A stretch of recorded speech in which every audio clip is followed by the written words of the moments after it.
I'm going to get my camera centered up here a little bit. There we go. But yeah, the Seahawks Tampa Bay game, I'm looking forward to that one. Budweiser or Donias. Donias, come here, please. I don't know. I just need him to shut my door. and we've got a stowaway here. Cute one though. Adorable little stowaway you are. Just need the door shut and the dog taken. Take the dog. Yeah. Take the dog and shut the door, please. What's the dog? Under the desk, just call him. Or at least last night.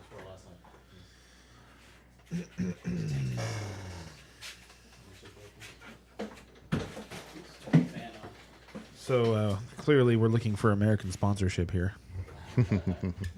Is that what's going on? Yeah. Let's start there first, huh? Testing. Okay, here we go. All right, we are live on all platforms. Welcome to week 10 of Fantasy Football Theories. Week 10. Woo! The double digits already. I see we got the shots lined out already. So what are these for? What are we doing here? Just the startup shots? Just or to say hello. just to say Startups. hello? Ken's the only one that owes a shot this week. I am the only one, We're 'cause- doing ours for fun. Okay. Silly me picking Ramondre Stevenson. and we're Over Kenneth Walker. starting off with why don't you tell us about this tequila that we're drinking, somebody? This is Ken's. Oh, favorite we beer. are back drinking the Treymana tequila because it was so delicious the first time. So, like, we're not specifically trying to drink something exactly new every week. And then we're being, super American with, like, this being made by The Rock, and then we've got Budweiser here. I haven't had a Budweiser in a long time. They actually, like, it looks like a blast from the past to me. Are these, like, retro cans? They just haven't Like, changed her. do I need to go to, like, the garage to punch this thing open? You know what's funny about that is, yeah, they haven't really changed their can. They will, but they have fun with their cans, too. Like they'll come out with the American flag versions and Oh, that would all be those. cool today since it's Veterans Day. Yep, Yeah. yep. Happy Veterans That Day. is a everybody. happy Veterans Day, So everyone. all of our veterans out there. you know? Absolutely. Thank you very much. Yes. Yeah, the last time I saw that was 4th of July. I wouldn't be surprised though if there was like a can out there right now. I just got them at Costco, so there's the very plain can, So Costco's way to be. Love Costco. All right. So we gonna. So is it just? Am I gonna take a shot alone? You guys are just gonna sit on that for a while, or you already? Did? he already took his. I man. wouldn't. We said. I'm sipping mine. I thought that was the cue to All right. to shoot it up. I'm So I sipping. took a shot. All right. Well. Homer minute. We Yeah, gonna go start for off it. with You can that? go first. Coming back All from right. your bye. Yeah, coming off the bye here. Let's see. My first piece of advice for the week is seek out the Steelers defense. If you're playing fantasy football, I got them everywhere. yeah, that's how I swooped them up everywhere this week when I heard TJ Watt was coming back. TJ is back. Oh. So They're available in so many places. They're only owned, like I think ESPN leagues, they're owned like less than 30%, yep. and Yahoo was something like less than 40%. Yeah, they've been dropped everywhere. So now is the time to grab them back. They've got a nice. Their schedule is not too bad coming into the future here, and like I say, they are going to put up some sacks. And TJ is a monster. If he is back to full health, watch out. Also, we're coming off our bye week here. We've been told to expect big changes. I have no idea what those are. I thought maybe it was a New Jersey's. Jalen Warren getting more work, but Ken heard a quote that made me think maybe that's not quite it. So, I'm not sure. I'm not sure what to expect here coming out. But And that quote was that it was from Jalen Warren. He was questioned about his workload increasing going into the weekend, and he said, "Well, they haven't given me any extra practice reps, so his workload hasn't changed, Right. at least in practice so far." So that doesn't mean they won't give him more reps in the game than he's been getting, right. But at least they haven't felt the need to ramp him up in practice for whatever that's worth. And that tells me a lot, honestly. That says something to me. Pickens, I think he might be interesting here going forward. Like he's definitely got Pickett's eye.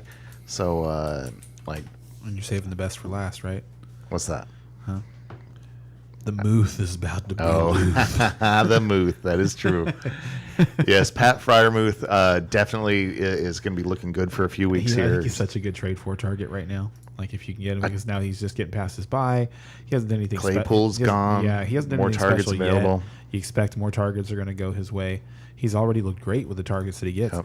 I told you, I thought last year, he looked like a mini Gronk to me because he has the ability to catch and then run after the catch. Right. He has the ability to. And I think you were also comparing him to Heath Miller, and honestly, he's better than Heath Miller. He's to quite, me, especially and as a you receiver. said that last year, and to me, Heath Miller was more of a possession guy. I remember him catching a lot of touchdowns from Big Ben.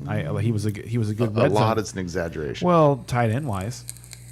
he When you're putting up six, he actually wasn't a tight end you wanted to I start. actually didn't look. I didn't. I've never looked it up, but I imagine he had multiple seasons of 6 to 8 touchdowns. Yeah. And for a tight Yeah. end, that's a lot. And 500 yards. For a tight end, that's a lot. That's a spot start. That's a spot start. They're all Yeah. spot starts after you After get, the first three, yeah. After and in that era, it would have been Tony Gonzalez, Right. And who else? Who was the Oh, other God, tight end? I don't know. Yeah, nobody. I'm old, but my memory doesn't work that well. Yeah, it was like Jeremy Shockey and Bubba That's Franks. before Shockey. Anyway, so that's the Steelers. We're waiting to see what they do this week. I'm excited. I think, spoiler alert, but I think they're gonna beat New Orleans. I really do. Boom! Take that, Juan. All right, who's next? To make it my turn. Sure. Then we'll go Or- bye bye. unless Ray's ready. So we'll I go. can- We'll I can go go. bye bye Rams. Okay, Ray, go ahead. I don't. It's funny because I always have like a brain freeze when it comes to talk. I think about it all week, and then I get in here and I'm like, Stage what was fright. I thinking about? So I mean, the Rams are going to probably win this weekend, but I feel like Well, is your quarterback going to play? Is Matthew Stafford going to play? was there a rumor that he wasn't? He entered the concussion protocol on Wednesday. Did he? Yeah. I missed that news. Why? Well, maybe he's scared of the Cardinals. I kind of almost want to see what happens with him. At this point, I'm in like a testing phase. I kind of want to see what happens without him in there. He went into the concussion protocol on Wednesday, and over in Arizona, they have Kyler Murray has mispracticed. Yep. I can't remember what his injury is, but he's mispracticed. So there's a good chance that backup quarterbacks are playing in the Arizona LA game. Yep. Here's my one thought. Here it is. It just came back to me. If we miss the playoffs, I hope we miss because we are doing an under 500 season, and not because of like draft picks, right? Because obviously we have none. So Yeah.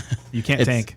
It's more so. You gotta like go deeper into debt. Yeah. You guys are gonna start mortgaging 2025 picks. So it's more so because I kind of want to see how Sean McVay acts on a losing season. I want to see like all his TV deals kind of fade into darkness, and I want to see. He has to go back to work. I want to see his resilience. I want to see if he has. Show us that genius again, boy. Yeah, I want to see what he can do Where's my offense? with adversity. So that's my thoughts on the Well, Rams. and just to what we were talking about before, Kyler, it's a hamstring. Yeah, that does not sound good because Hamstring. even if he plays, then that means he's going to be limited. He's not going to be able to run the way he usually does. Right? Hamstring. Yeah. Yeah, that's so that's that just limits all it. bad. Yeah, he's a guy Take that the under on can't- that game. yeah, and the Arizona defense is a sneaky DFS play because you wouldn't expect to start them against the Rams, but also the Arizona Cardinals defense has scored the most touchdowns by any defense this year. Huh. Did not know that. I'd be So willing to start either defense, honestly. was there anything But else we're you want to jumping say? the gun. That's it, I'm Your done. Homer minute. He's out. Okay. It was only a minute. All right. So he had. I stuck to the minute. There He you go. actually kept it to a minute because apparently he's done with this season. All right. I'm Anyway, done with everything. I'm here for you guys now. That's true. It's What up, Busy? Wada busy. That's I was looking for. Is that Wada busy over there already? Wada Man, busy. he's in early today. Right on. We're in early today. We're on time. Yeah. These guys didn't give up on us this hour. So over in Dallas, man, it's exciting going into this Green Bay game. Like I am excited for this Green Bay game because I feel like this Cowboys team has a different mentality, and like this is one of those games in the past. It's a classic Cowboys letdown game, and I don't think that's going to happen on Sunday. I think it's just like the Lions defense is not good, and that Green Bay offense made them look top 5. I don't know, like Hutchinson picked off Aaron Rodgers, and I just saw some of the Cowboys players when I rewatched that game in place of the Lions players, and I was like, this could have been ugly. Like if it was the Cowboys defense and not the Lions defense that he was putting up that kind of game against. And I don't know if he's going to continue to do that, but Aaron Rodgers does not look good. And Aaron Rodgers does not look like somebody who should be pointing fingers at anybody right now but himself. He looked really bad last week, that's for sure. You know what I mean? Maybe he was trying to push a little bit too hard because he's trying to make up for what he feels is the lack of whatever from the other players or whatnot. But, So as a Cowboys fan, I'm super excited for this weekend. oh yeah, you're gonna crush. I expect Zeke to play. He's been practicing all week. He's been practicing at full speed. They designate him a limited participant. And what was But the that injury? just, that means various things. It's a knee contusion from a couple weeks Oh, ago. that knee bruise. Okay. Yeah, he finished that game. Yeah. And then they kept him out as a precaution the week before the bye. I forgot it Then was a they had the contusion. bye. Yeah. And then so He's they good. Yeah, they like I said, there's all kinds of chatter out of Dallas. So there's a quote out there going around that Zeke was like, well, we're keeping a mind's eye on the playoffs because we want to go deep into the playoffs.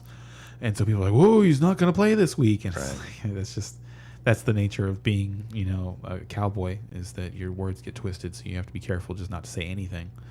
And he's just, he's never been that guy. So, but I wouldn't worry too much about it. I pay more attention to what he's actually doing. I'd be worried if he wasn't practicing because, I think if he wasn't going to play, he wouldn't be practicing all week. Yeah, I agree. Because that's at the stage he's at in his Yeah, career. because it's just a pain thing. It's just a pain tolerance. So if he's out there going full speed in practice, he's and fine. then practicing the next day, he should be fine. I actually I was a little busy this afternoon, so I didn't get to check his practice designation for today. But the reason I wasn't really that worried about it is because McCarthy said that they're going to be taking a look at Saturday specifically to see how he does on Saturday. So we'll see then. But I expect Zeke to play. I expect this Cowboys defense to look great in Green Bay. I expect them to run the ball on a Green Bay team that's really soft against the run. We talked about this last week. I expect to be celebrating. Yeah, and The death of Aaron Rodgers. the only thing that can get you is the fact that the underdogs are winning all the time. All the time. There's been so many crazy things that have But no. happened, and it's like Aaron Rodgers is due. But he played. But to me, he's not due in the same way that like Tom Brady is due. And it's actually a good segue because that's our first game, right, of the day to talk about. Oh yeah. To me, because Aaron Rodgers and Tom Brady are getting compared a lot because obviously For good reason, yeah. they're great players. Having similar seasons so far. Exactly, Yeah. Both on the numbers way wise. out. But when you watch what's actually Both happening, have bad relationships. Tom Brady still looks awesome, and I don't see the same Dude, that was- miscues that are happening in Tampa Bay. To me, they're just like so close each week, and they're like, one week they had a false start inside the 5-yard line on a 2-point conversion or something like that, and then Mike Evans dropped that touchdown. Just set that. I was going to say, set it the seems like tone. there's been like 3 long touchdowns dropped in the last they've 3 been, weeks. They've been You know so what I mean? close, So, and then that's pretty huge. for them to get they got the job done at the end of the week last week, and I think that was huge for their confidence For sure. It's just them getting That was a life or death game for them. ending the losing streak, and that losing streak was all like, if you remember, it all like started and like had been just ongoing during this like Brady, personal drama saga. Like as all that really heated up, like the Buccaneers started to lose games and they just kind of like kept losing. So I think that's gonna help a lot. Now, what I really want to know, what's the status of the offensive line for the Bucks right now? They've been playing better. Well, but is anybody coming back? No. Like so No, everybody they're who's hurt is hurt for the year. Yeah, their losses were season long losses. They weren't. All right, so there's yeah. no looking forward to anybody coming back. No, it's they had just to figure about it out. them getting better And, as a yeah, unit. and they played Okay. better. But they still only scored what they was it, just played- 16 points. They just, so I mean, right, but they just played the Rams, and the Rams, for all their problems, they played really well on defense. Yeah, just that last drive they did. Yeah, it's funny. And it was against Tom Brady, and I was like, and I should have talked about this in my minute, but watching that last drive, I was like, and in don't. that last drive, it was Just all get one first down, It was all guys. Kate Otten. just one. Oh, you put the offense. Yeah, Just get one first down. Get one yeah, first down that because that loss to me was on the offense, not the defense. oh yeah, I thought- absolutely. the defense That- played tough. that They goes were- into they were our bend, offense. Bend don't break all day, and they finally just the Bucks finally got him with Kate Otten. Yeah. Well, The superstar. with Tom Brady. Yeah, the budding superstar. That kind of goes into one of the theories we went over last year that we didn't really solidify, chisel it in, but the whose fault, how when you can tell if it was the offensive fault or the defensive fault based off the score, and that's something I'd like to retouch. Honestly, in it's the something you have offseason. to watch the game to really. I think I don't know if we'd be able to tell that by the score. I'm going to chisel it in my own mind in the off season, as well as how to define a controller franchise and a Super Bowl franchise too. At the I'm going to during the off season going to go ahead and chisel that into. So things to look forward to, I guess. Jerry Jones expects Zeke to play. That was today. There you go. There were multiple reports that said that. They're saying they want to see how he feels coming out of the last practice, but that's just what it is. It's like they're so what I'm taking from that is they're ramping up, and they're just and making sure that he doesn't have any setbacks physically. And so if he doesn't have some sort of extra soreness on Saturday and like I or say, Sunday, it's just a contusion. So yeah. He finished the game. I think if they had been playing in the playoffs, we'd been going to the playoffs. We wouldn't even be talking about it. He'd been full practice. What pain? What are we talking about? And he'd be in the game. So I think this is a personal game for them. I think this is an important game for them. They want to win. They don't. Who are we talking about now? Cowboys.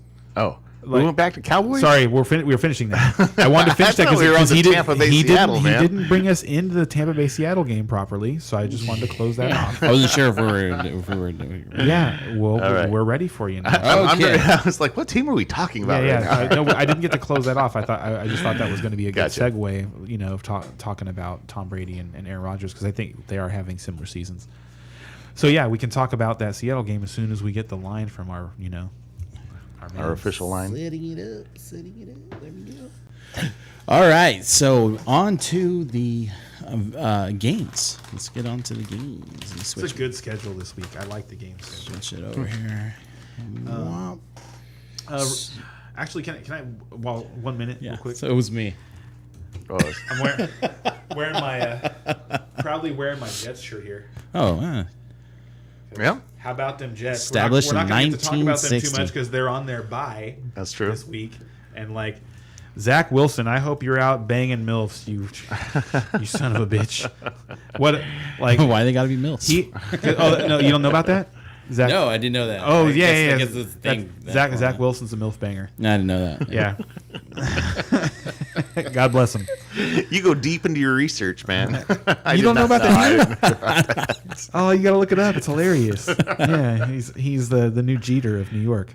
Nice. But if you watch the Don't bring your mom real around. sidebar, if you watch the Derek Jeter documentary, the stories aren't like he denounced those stories about him giving baskets of stuff to women that he dated.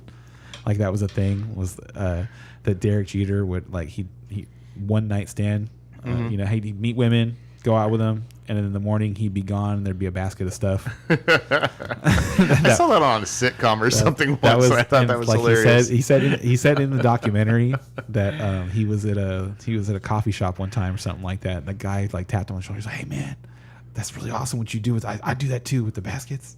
And he said that he turned around and said, "Man, you're a fucking idiot." I'd set the guy straight. That is not true. It's not a real thing. I do not do that. But anyway, anyway, That was the story of like the late summer. It was that Zach Wilson was out MILF banging in New York. But but hey, you know, based on what he did this last weekend, he deserved it. And what I wanted to say is, like, I thought that this last performance against Buffalo was a big FU to all the critics. Like, it was like, yeah, I fucking heard you, because he did, like, he completely managed that game. I thought that he played his. I forgot to check this on PFF because I wanted to see the quarterback grades for the week, but I thought that had to have been like his best game as a pro. Like, he just played so efficient. He played really within the offense, within the scheme. It was clear that they had a plan, and he did not do anything to like make extra negative plays. Yeah, he didn't make any Zach Wilson moves this week. Well, you say, and to me, and it's okay. And here's the thing about that is, like, he shut it off.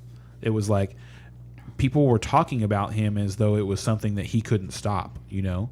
And he was like, "No, I'm just trying to make plays for my team," you know. And he showed up in an important game against a solid defense in a game where they were underdogs by 10+ points, right? Yeah, Yeah, yeah, I think so. and they led the whole way. Yeah, and looked good doing it. Yes. No, I Like, agree that And they played a great and game. I thought they could have had an even better game if some guys had just made some catches that were like, he was a little high on a throw over the middle.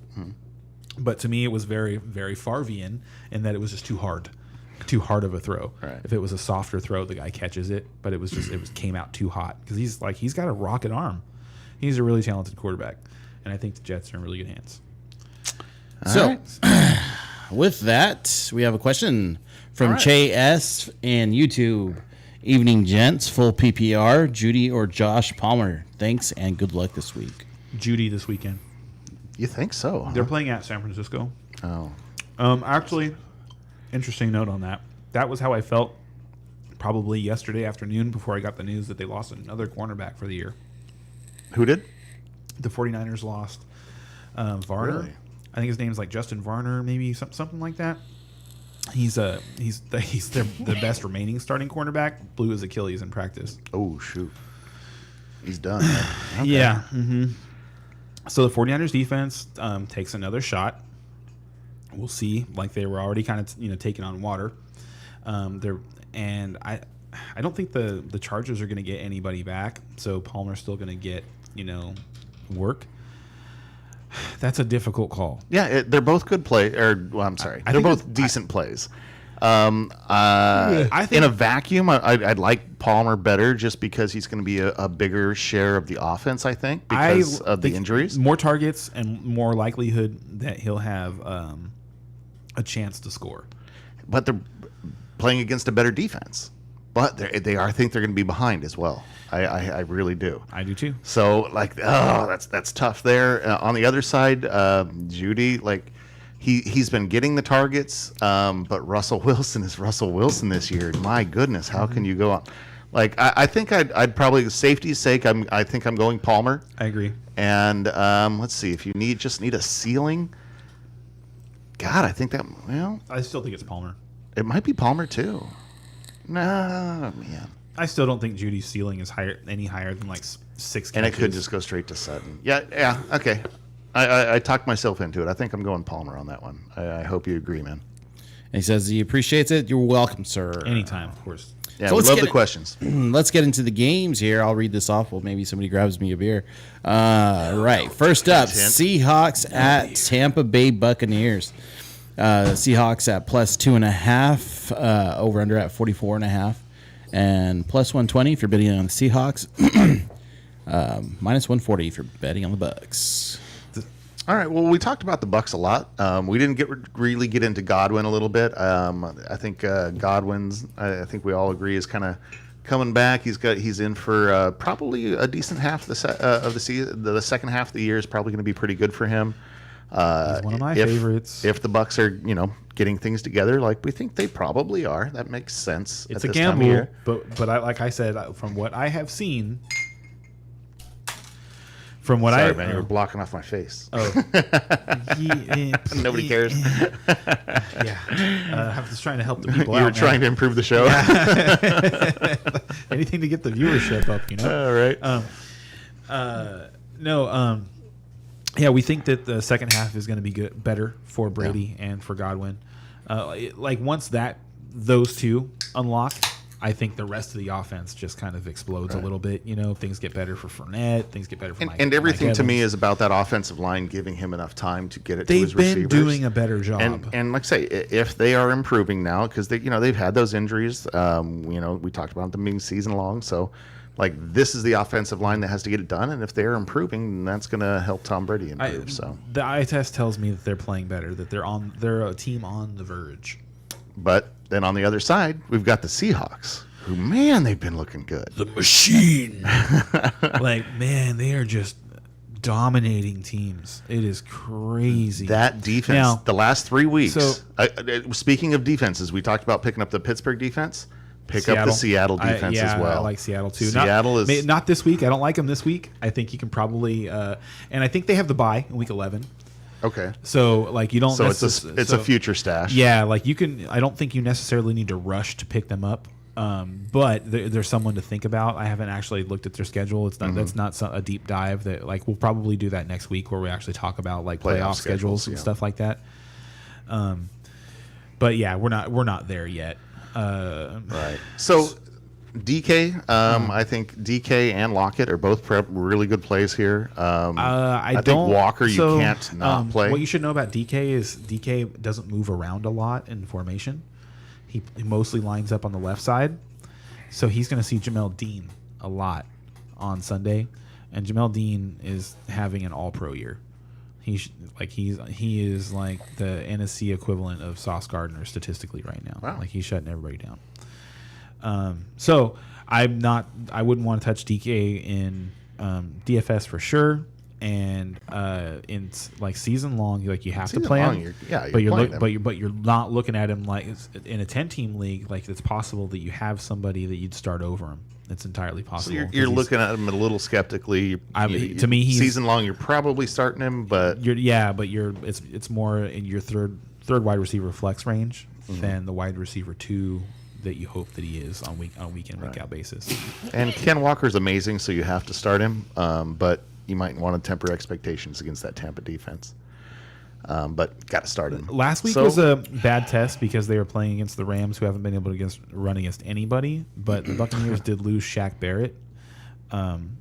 So we'll see how. And they were already kind of not as tough against the run as we had expected them to be. As that we just That's true. Yeah, they're not last year's Bucks. 30 seconds, guys. So who are we picking? I'm picking the Bucks.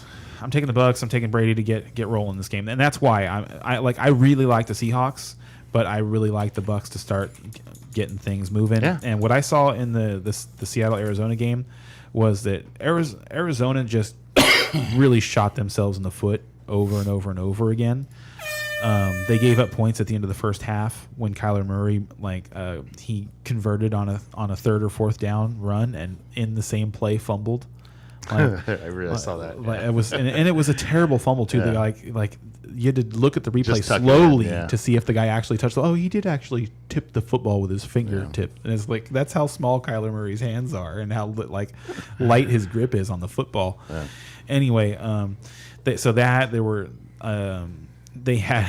were inside 5 minutes in the fourth quarter, and they had to punt the ball away because they had multiple holding penalties on a drive, and it's just they were staring at 4th and 27 or something like that. And it's just we're gonna have to try and play defense one more time, and the Seattle defense looked to me like they could have been had. There was a lot of plays that they just kind of left on the field. There were multiple drops by Robbie Anderson. Well, yeah, that's for sure. Okay, well, I'm going to go ahead and take the Seahawks here. Yeah, I like the Hawks. So I don't think Tampa Bay's quite gotten it together yet. I do expect them to get it together. They're gonna. But I think after this week. I think this is a really good game for them. Because to win this game, because the Seahawks are having a good year, and this is one that really. And then they go into the bye next week. I think it's a really good time for the Buccaneers. And I want to say this is going to be a good game. Wake up at 6:30, folks. Yeah, don't miss this one. This is the last. I usually sleep through that 6:30 game, doing other things, but I think I'm going to try to catch this one. It's in Germany. This one looks fun. Munich. Ooh. All right, sorry about Germany that. game. Went over. What do we got? Question from YouTube: What a busy Sutton or DK as Wide receiver 2, I got DK in my lineup right DK. now. Also, Gino is my quarterback. DK. Yeah, DK. Sutton, And I'm I see worried where about you're Sutton going right with now. that because I've got Sutton in a lot of places. I thought he was going to be a lot better than he's been this year. And I want to give it a week or two to see if they can get things Let him together. ride the bench. But Yeah, he's I want to see him get getting things droppable. together. Yeah. And just the last 3 weeks has been really bad, and now I want to see how they're doing. And coming out of a interestingly, bye. in just the last 3 weeks, those are the first 3 games of Greg Dulcich's career, It's true. in which he was a top 12 tight end all 3 weeks. Next up, we have Vikings at Bills. Vikings are at plus. I'm sorry, real quick before I forget. Greg Dulcich, pick him up everywhere. Like if you can find him, pick him up, pick him up, pick him up. Yeah, Go. probably a good point. Vikings at Buffalo. Vikings are at plus 3. Over under is at 42. If you're betting on the Vikings, you're at plus 140. If you're betting on the Bills, you're at minus 165. This is one of those games where like I want to put it on the Bills, but the Vikings. Okay, we're just going to be the podcast that assumes that Case Keenum's playing, right? I do. Let's do that. Well, That's fun because I want to talk about the revenge narrative. well, let's talk about it first. Josh Allen, he's got that thing with his elbow. I don't think I don't even remember what it's called. It's a UCL. But, okay, but the UCL big sprain. thing is that he can't risk it getting worse. It's a huge deal if it gets worse. It's not a big deal now, but It's if actually- it gets worse, so- it's a big deal. And I really think they're it's going actually to not rest him this week. It's actually not as big a deal as people are making it out to be. Okay, so inform us because that's not what I've been So hearing. this is the injury that when pitchers get it, it leads them to Tommy John surgery. Right. But actually, the throwing motion and the stress on the arm for quarterbacks is entirely different than the stress on the arm for pitchers. Carson Palmer apparently tore his UCL and never had it repaired. Wow. I didn't know that until this thing with Josh Allen came up. But yeah, you wouldn't have been able to tell. Like Carson never. Like I didn't feel like Carson Palmer was a big arm quarterback. You know, I think he's a really good comparison. And I didn't feel like Carson Palmer lost his fastball at the end of his career. I felt like he was like, too slow of I a was gonna say, statue he kind quarterback. of lost it. But Yeah, it wasn't. I didn't think it was necessarily his arm. So okay, well then why do you think that he's not going to play this week if you don't think If it's a big deal? if he's got arm soreness, and also like you don't want it to happen because he would miss time, like for it to like heal internally, and then him to because I don't know if you know what Tommy John surgery is, but they take a piece of your leg muscle and attach it to your arm.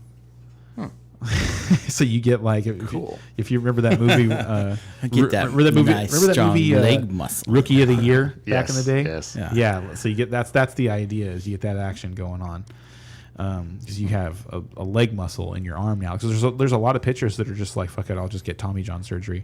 Like they'll stress their arm out, at 23, 24, get Tommy John surgery, come back stronger, come back and throw harder. Wow. I did not know that was a thing. So Yes. all right, So- so back to our game here. Yeah, and damn it, because we talked about that Josh Allen injury way more than I wanted to talk about it. I really didn't want to talk about that too much because I don't think it's important, relevant. though. I don't It's important. actually don't. I completely disagree. Completely disagree. Case Keenum, for people who have no memory past last year or last week, was the Minnesota quarterback in 2017 that led them to the NFC Championship game. He had a great year in 2017, and then they said, "Hey, you know what? We like Kirk Cousins better than you." And I don't. I think they're the same guy. Like they could have. Like to me, the Vikings could have done all the exact same things that they did in the last 4 years if they had Case Keenum as their quarterback. I disagree with that. I think Cousins is better than I that. don't- But I I definitely see your point, Especially because- in prime time, I But disagree. where Case Keenum is a 5, Cousins is probably a 6.5. And it doesn't always, Give you him know a what I mean? 5.5. Come on, Okay, 5.5 and a 6.5. So I mean, jeez. All it's right. close. So anyway, Case Keenum and Stephon Diggs have played together. They were teammates in 2017 Yes. with the Vikings. So it's a double revenge narrative, because like obviously you remember like Stephon Diggs didn't just like leave via free agency. "I love you guys. I'll see you later." Like, he fucking demanded his way out of there. Sorry about the F-bomb. Yeah. He demanded for the Vikings to trade him. I remember. Yeah. So I don't know if they've actually played each other since then. But yeah, I don't think so. I like that. I think it's such a hot DFS play to play Case Keenum and Stephon Diggs this weekend. Oh yeah, super. You got to wait till Sunday to put it together because you don't know what's going to happen. Yeah. But I can definitely see that. I will also say that I can see Singletary having a big game. I think with Case Keenum, if he's coming in, then I think they're going to rely more on likely that running Singletary game. than Gabe Davis. Right. I would rather. Oh yeah, I would much rather stay be far away from Gabe Davis. Yes, I agree. Yeah, put him don't away. touch him. You put him in the shed Yeah. and wait for Josh Allen to come back, and then you can Right. pull him back out. But I do like Singletary as a play, and on the other side, the Vikings. I mean, of course, you're playing Jefferson. Of Dalvin course, you're Cook. playing Dalvin Cook.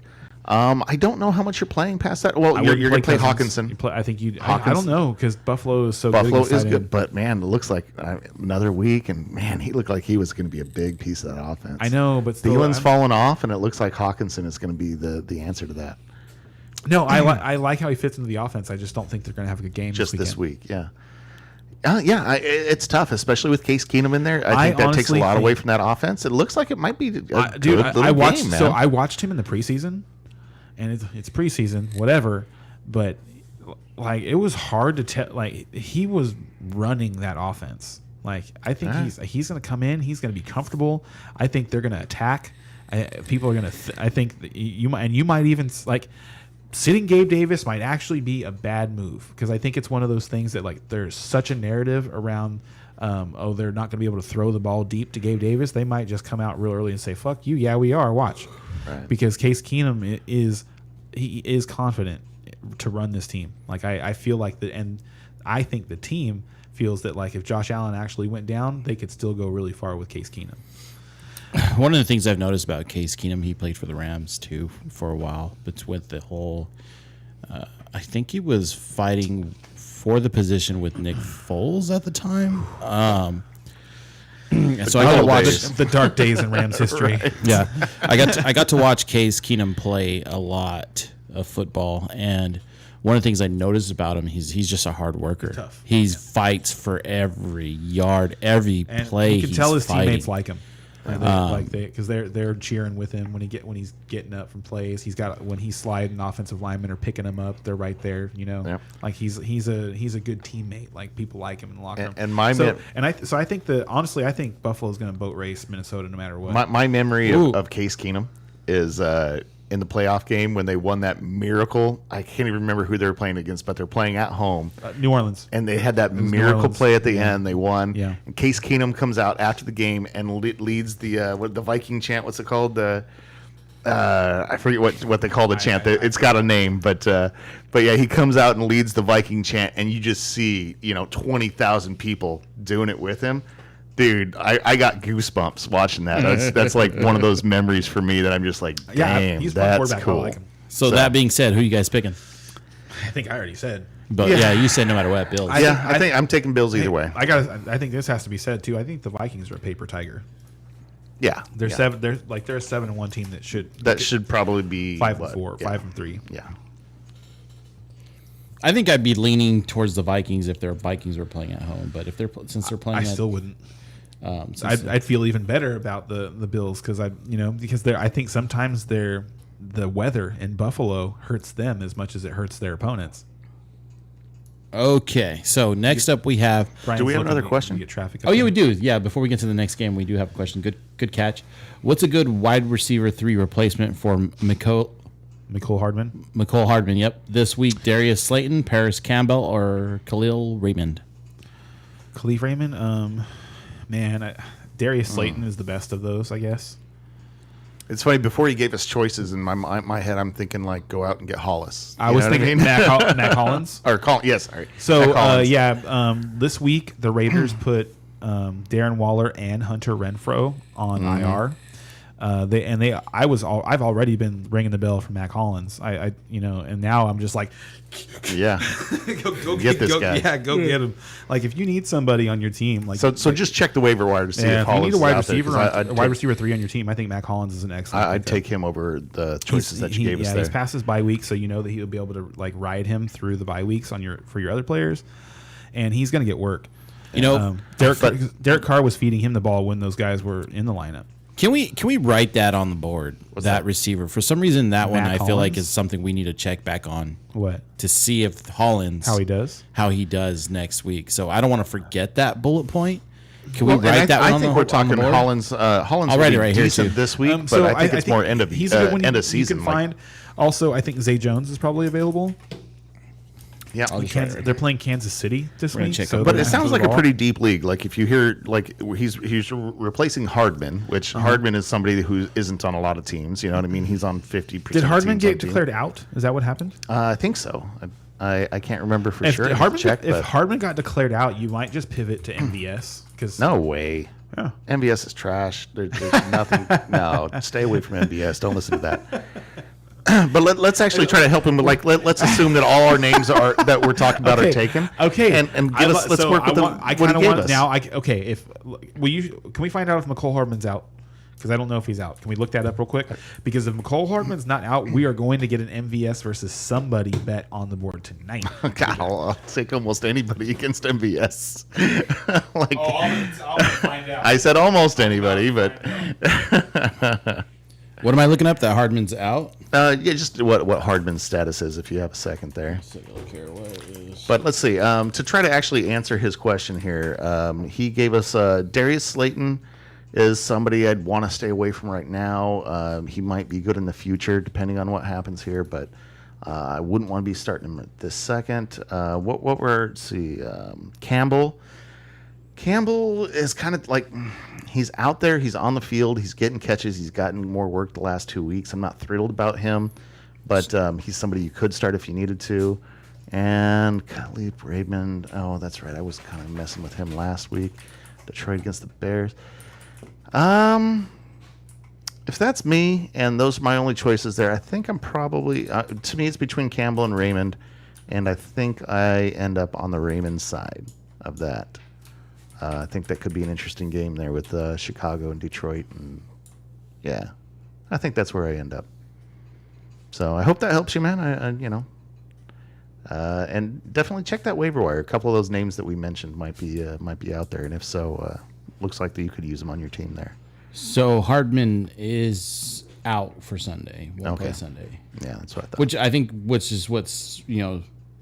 puts the question out there, right? Because he said, "What's a good replacement for Hardman this week?" So Right. And he gave, like I said, we gave a couple of things that might be on the waiver wire, and we went through his choices there. So hopefully that helped him out. Did we get another question there?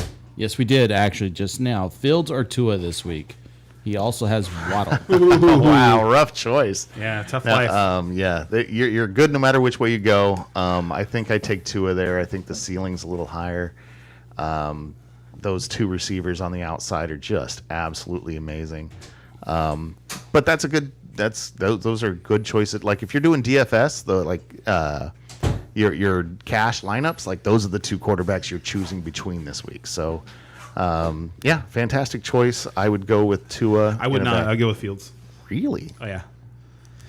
Fields has 4 straight games of 60 or more rushing yards. Like he's just getting a head start on Tua 6 points.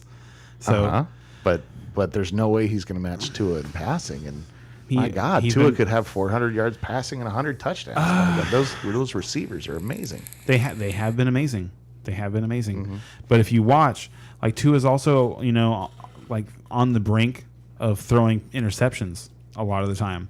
Like he gets And then Hill He- comes back to the ball and rescues him and he makes gets him look bailed like out. a genius. Yeah. the Browns defense is no joke. They're also coming off a bye. They were getting better. They're coming off of shutting down the Bengals, and like we've seen what Joe Burrow has been doing to people. That's a divisional game though, so you got to keep that in mind. I do. Divisional games I do. go weird. I do, but I think the Browns are a tough defense. Like I think this is probably one of the toughest tests that the the Dolphins have had so far. Like really, in terms of a team that can rush the passer and defend the pass. So, and I'm just saying, like this particular week, I don't think this is the greatest matchup for Tua to be a higher selection than Fields, based on what Fields has been doing. Because I still think, like, I'm not saying he's going to have crazy 40-point games every week. I think he's going to have 30-point games for a while. Now, do you think they're close, or do you think Fields? I think they're close. Or Fields is another level. I think they're ahead? close. I just don't think Okay. this is a 30-point game for Tua this week, right, and I think that Justin Fields is going to do that for a while. Fields. So we all think Fields that is on it's Chicago, close. right? Yes. Yeah, I would go with Fields too. I think because it's Chicago and Detroit. Because Tua has gonna to be a- throw I to think do that's it. gonna be a Justin high-scoring Fields game. is going to just be a safer play. It's like hard for him not to have 25 points. Like he scores one touchdown and he's 25 points. And actually, that's the best way to sum it up there, I think, is if you are favored and you need a good floor play, Yes, you go with Fields. that's a great and one, I especially think since if you have you Waddle. really just need an amazing performance out of your quarterback to win the week, I think you go with Tua. I agree with that. I do not disagree with that. So hopefully that helps you, bud. Dolphins will get ahead of the Browns sooner than later. Maybe. And Man, Nick Chubb's a bad man. Yeah. it's going to go. It'll be a running game. Anyway, so next. Yeah, we'll talk about it when we get there, but that's an interesting game. Yeah. So next up, we have Lions at Chicago. Right, we were just talking about Justin Fields. Detroit +3 over under at 48.5. If you're betting on the Lions, you're at +125, and if you're betting on the Bears, you're at -145. All right. Did we pick the last one, right? Yes, we did. We all all went picked Bills. Yeah. And let's see. Yeah. I mean, Fields is definitely the story on the Chicago side of the ball. The fact that how much he has improved. Now Mooney all of a sudden is looking like possibly a starting asset, which he did not look like he was startable 2 or 3 And weeks ago. watch out for Chase Claypool. Chase Claypool. He ran 15 routes and had 6 targets last week. I hear you. I would calm down a little bit on that. He's not somebody I'd be wanting to start. But like I would definitely Gotta want to take have that him with a on grain my. of salt coming from a Steelers fan. No, I'd want to have him on my bench as a maybe, as somebody like maybe this. Oh thing's yes, gonna go I'm good. not saying I want to start him. I'm not But saying it's a smash start. Mooney is the number one in that offense. Yeah, and but did you see the line last week though? His 7 for 43 and a touchdown. So. but I'm just saying Mooney's the number one. Like My point is like they're going to This Wes is an Welker him. offense He's going to be the guy that runs the underneath routes, and he's not going to be the explosive guy. I think Chase Claypool is going to I think Mooney is good. He's the classic. He's your Brandon Cooks. He's going to be your 6 for 60 guy. Your 7 for 75 guy, something like that. Whereas Chase Claypool is going to be the guy that instead of those throws that went to Dante Pettis, in the Commander game and stuff like that, those are going to go to Claypool. Those types of plays are going to go to Claypool. He's also going to get other types of work. He's going to get I think he is the highest ceiling now of a Bears receiver. I feel that way. okay, but Chicago is still going to average what about 220 yards passing a game, 200 yards passing a game. I honestly don't know because and we don't know yet. He's If you watch in front them- of our eyes, he's getting better. You know what I mean? So far, I still think they're giving the ball to their running backs more than they're eventually going to, because they right now they don't have dynamic guys in the backfield that should be demanding 25 plus touches a game, but that's what they're giving Khalil Herbert and David Montgomery combined is 25 plus touches. And if you're watching Justin Fields play, you're seeing him become more comfortable. And I think as that continues, they will continue to allow him to grow. I think that. I think that's what's going to happen. I think they're going to transition away from being a team, a quote unquote running team, when they're not good at it. They're not decent at it. They're not not. bad. Look, no, you need to look at David Montgomery's numbers. They are ugly, bad. But they're combined with Herbert's. Herbert has some explosive plays. If you look at them He has together the things as one running back, some of the things that Herbert has done, he had one game against Houston, and that was against Houston, where he was awesome. But everything else he's done is just a lot of it's not sustainable. I think Herbert has. I looked this up, right, and he has no more than 2. I think he has one game with 2 catches. Over the season, he has 7. I think it's 6 targets 5 catches for over 60 yards and a touchdown. Okay. And that's just and it doesn't make any sense because that's in no game did he have in only one game did he have 2 catches. So he's somehow had a 1 catch for over 10 yards in 5 games. And that's just not something that happens a lot. It's not a it's not something you can continue to do all the time. He's it's getting lucky, like that play against the Patriots on Monday night, where the Patriots happened to blitz, and the Bears threw a screen out, on that same play. It's yeah, you got us, and those things kind of boost up his stats, but they don't I think there's a reason they're still only giving him the ball 7 or 8 times a game, and they're giving the ball to David Montgomery 20 times a game. No, and I would But definitely be going with Montgomery. I think it's just they trust him not to make mistakes, but that's not good offense. I think as they get more comfortable with Justin Fields throwing the ball, I think his passing numbers are going to improve too. But and I agree with you in principle, but I think you're inflating those numbers in your head. Where He's a good I think passer. That's yet to be seen. That is definitely yet to be seen. He was a good passer in college. Okay, but he looked horrible last year, and he looked pretty bad the first half of this year. So yes, he's turning it around. What I see, but I don't have full see confidence in this guy yet. I'm not saying I have full confidence. I'm not saying he's going to go out there and throw for 300 yards this weekend against the Lions, although he could. I think and if he does, then that's the something Lions, else. But the Lions are that bad. But I think he's going to throw for 220, and that's a lot. So if he throws for 220, scores 2 touchdowns, and gives you 60 yards rushing, that's 30 points. And I'm not arguing against Fields. I'm that's a arguing. baseline. I'm arguing against his receivers. That's a low line. No, I'm saying I'm all over Justin Fields. I'm talking about the his receivers, rushing brother. alone. Just his rushing alone was 25. We're talking about different things. But we're talking about Justin Fields and Justin. And he's great, but we're talking about his receivers, and because he's only going to throw for 220 yards, his receivers are trying to divide up 220. Yeah, but we're talking about which receivers to start from. And I'm just Chicago. you were arguing for Claypool, sorry. and I'm just saying I Claypool. I is not the wasn't guy trying to yet. argue for him. I was saying he was interesting. I said All that was for interesting. I said that he's their highest ceiling. I do think he's their highest ceiling. All right, but just to finish up this game, stay away from Claypool this week. Mooney is a flex play. You're both running backs on the Bears are potential flex plays. And if you go over to the Detroit side of the ball, Amon-Ra is great. St. Brown, you're definitely going to want to play him. Jamal Williams is a great he had play. 24 carries against Green Bay. He wasn't able to get a score. Swift is not back yet. It doesn't seem so. He looked really good. You can play him if you need to in a flex, but it seems like they're really easing him back. So I'd be careful on that. And then Jared Goff is a streamer. He's somebody that's in play this week. He's definitely not somebody that I got to get Goff in my lineup. But asking for a friend here. Okay, in one of my leagues, I've got Goff and Kirk Cousins. Goff.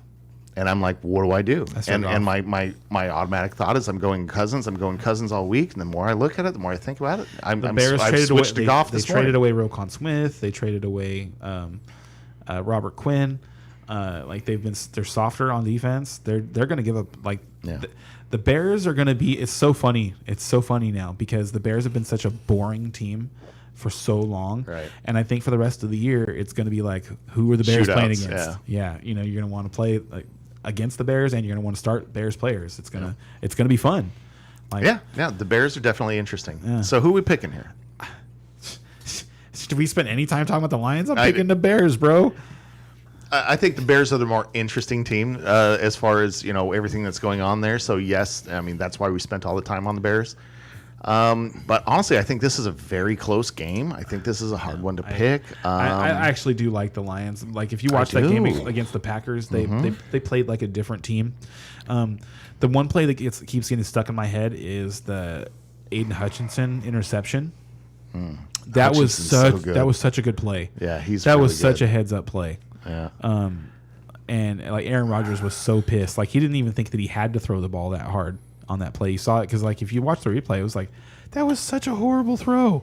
But it was there wasn't nobody was supposed to be there though. Ray, are you picking the Bears? I think so. Yeah. All right, I'm going to lone wolf the Lions here. I think this is a close enough line. Yeah. I want to. This is a close game, but yeah, I like the Bears in this game. Yeah. They're at home. Justin Fields has just been tearing it up, and I think that's the kicker for me is Fields versus Goff. Mm-hmm. I have a little more faith right now in Fields to produce points than I do in the Lions to produce points. I just like that they're at home. Yeah. The Bears are at home. They play well. They play well at home all seasons. It's been pretty cool. So next up, we have a question real quick from YouTube before we get to the next game. Excellent. Super CNB wants to know all challengers. Oh wait, is his name Challenger CNB Challengers? Yeah, CNB Challengers. Also, differently, Jimmy G or Law this week. Appreciate y'all. Jimmy G or who? T Law. Oh, Lawrence. Gotcha. That's a good question. I like Jimmy G. Yeah, I do too. Jimmy G's at home. And that is a tough one. That is close. I think they're kind of in the same tier, in the same range. Yeah. But man, Garoppolo gets to throw to CMC. McCaffrey, yeah, and Debo's going to be back And this week. Debo's back. Yeah. Like, yeah, I've got Garoppolo in. I think it's this league, and I'm definitely starting him. Mm-hmm. Yeah, I'm actually kind of excited about Garoppolo the rest of the year. I think. I do like Trevor Lawrence though. Like, Yeah, I think he's a great DFS. he's play getting this better. weekend. Yeah. No, he was definitely in my considerations. He played a solid, so much like Zach Wilson. I think Trevor Lawrence might have played his best game this last week against the Raiders. I can see that. Yeah, he's improving.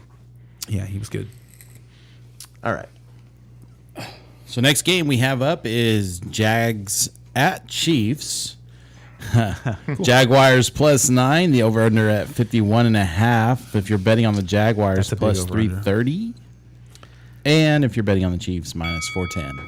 Yeah, so speaking of Jags, speaking of Trevor Lawrence, speaking of the high score, yeah, like I said, this is going to be a game where we totally expect the Chiefs to score 30-plus points, and the Jags are going to have to keep up. The Kansas City defense is a defense you can keep up against. At least you have been able to this year. Yeah, this is going to be a fun offensive game. I think this is one of those games where you start your weapons. You're starting everybody that's startable. So starting your weapons. I'm glad you put it that way. Because we started the season not knowing what that meant for Kansas City.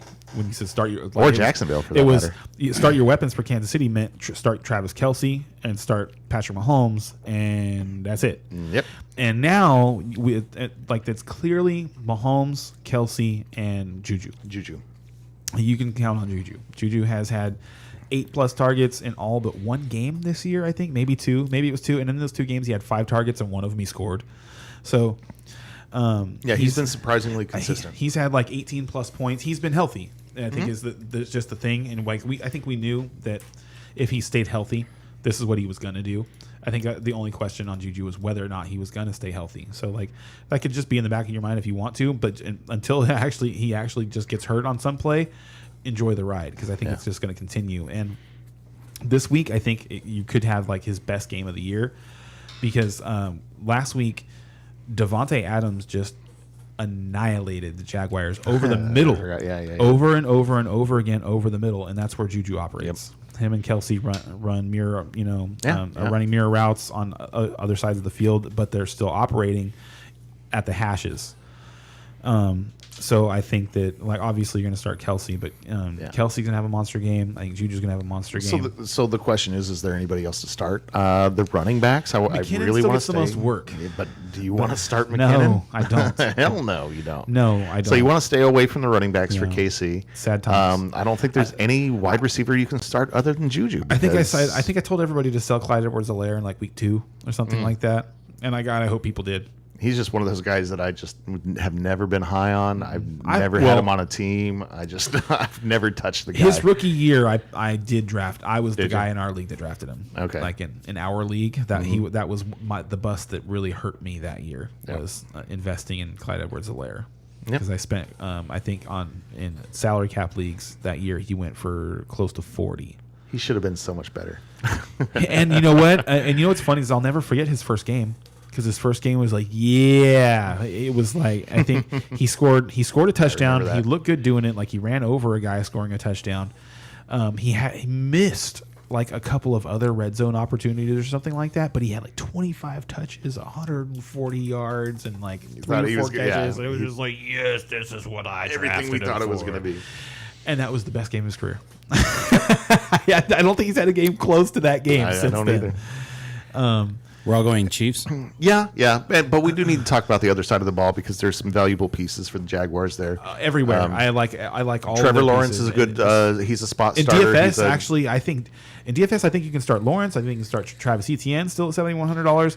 I think you can start ETN Kirk. is a premier play this week. And he's $1,000 more than he has been all season, but still at $7,100. I think you still like he's going to be a top 5 play because Christian he's Kirk- getting all the work. Yeah, and Christian Kirk is another one that you can start this week. And he's been Ingram. very steady. And yes, Ingram is a nice little sneaky And I think Zay Jones is a really tight nice end. start And throw. and if you're worried about his back, he last week Ingram had a bad week because he had some back spasms and back problems.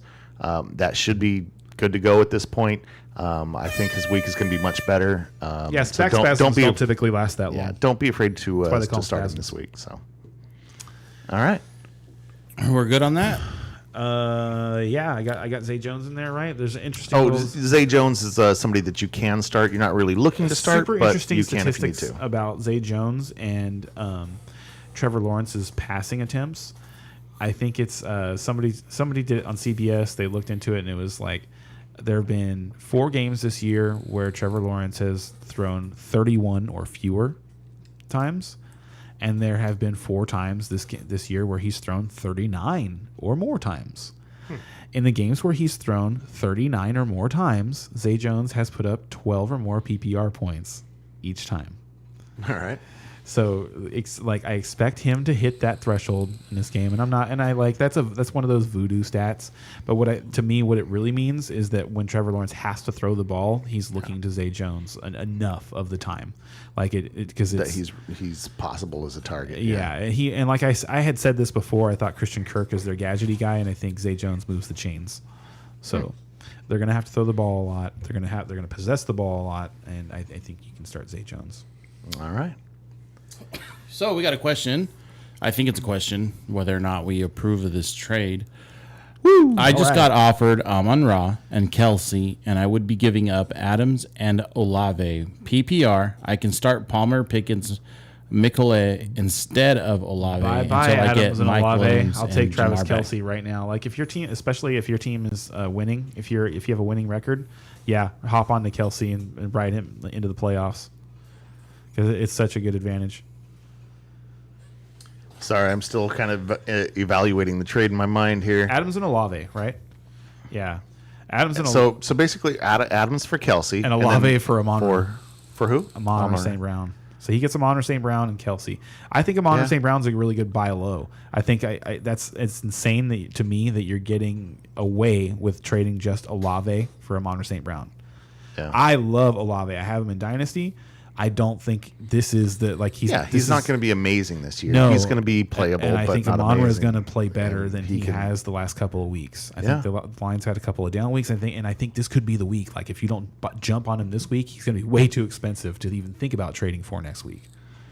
And then I'm sorry, just the rest of his lineup there. He was saying that he had. He's 6-3. Oh yeah. And what does he awesome. say? He's on his. Well done, sir. The rest of his team. He was saying something about like. He can start Palmer, Pickens. George Pickens is going to be great. I would much like George Pickens and Chris Olave are a wash the second half of the season to me. He can start Palmer, Pickens, Mikolet instead of Olave until he gets Mike Williams and Jamar back. Oh yeah. Oh yeah, and he has Jamar coming and back. he's 6-3. And so he's going to be able to pair Jamar and Amon or St. Brown for the playoffs. And now you've Amon or got- St. Brown's playoff schedule is insane. Yeah. And I'm guessing you're basically streaming tight ends right now, so Kelsey's going to Getting be Kelsey, a huge yeah. improvement for you. So, yeah, the more like it on the surface, I'm looking at that going, ooh, I don't know, it's He doesn't kind wanna of give up tough. Devontae. But It's the Devontae. more I'm thinking about it, the more you kind of look at it. Yeah, I like the Kelsey side of that trade. Make it. All right. Next up, we got the Browns at the Miami Dolphins. Browns are at plus 3.5. The over under is at 49.5. If you're betting on the Browns, you're at plus 155, and if you're betting on Miami, minus 180. Yeah, and we talked about this one a lot already. Another high-scoring game. It should be a high-scoring game. What we expect to be. Yeah, it's just that for the Browns, in order for it to be a high-scoring game, it's got to be a Nick Chubb game. Mm-hmm. So, and that's what they're going to try to do. They're going to come out and try to establish Nick Chubb. Yeah. They want to slow this game down. I think they will be able to do it. Yeah, I think so too. That's why I'm kind of iffy on this game. Like, this is the one that everyone's saying to stack in DFS. This is the one that everyone says is going to be this huge game.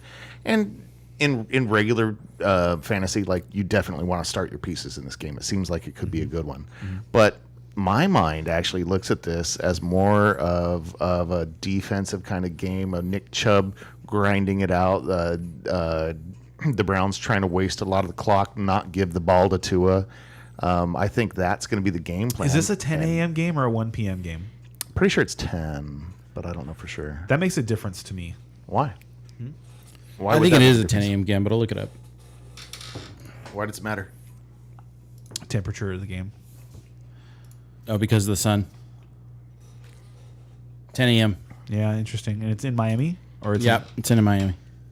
Yeah, because the way the stadium is built, the sun blasts on the visitor side and gives them like yeah, a yeah. 20 degree temperature difference it or was something like that. It was 30 during. Was it that. 30? They checked it during the Ravens game. It was 30 degrees. It was 120 degrees on the Ravens side versus 90 on the Dolphins side. What a genius! I know. home field advantage. I man. clapped. That's I so great. golf clapped that one. Yeah. I was like, that's well done. Good job. Engineers were thinking back then, huh? Dude. Well, their stadium's modern. The Miami Stadium. Yeah, it's not that. That's what I'm saying.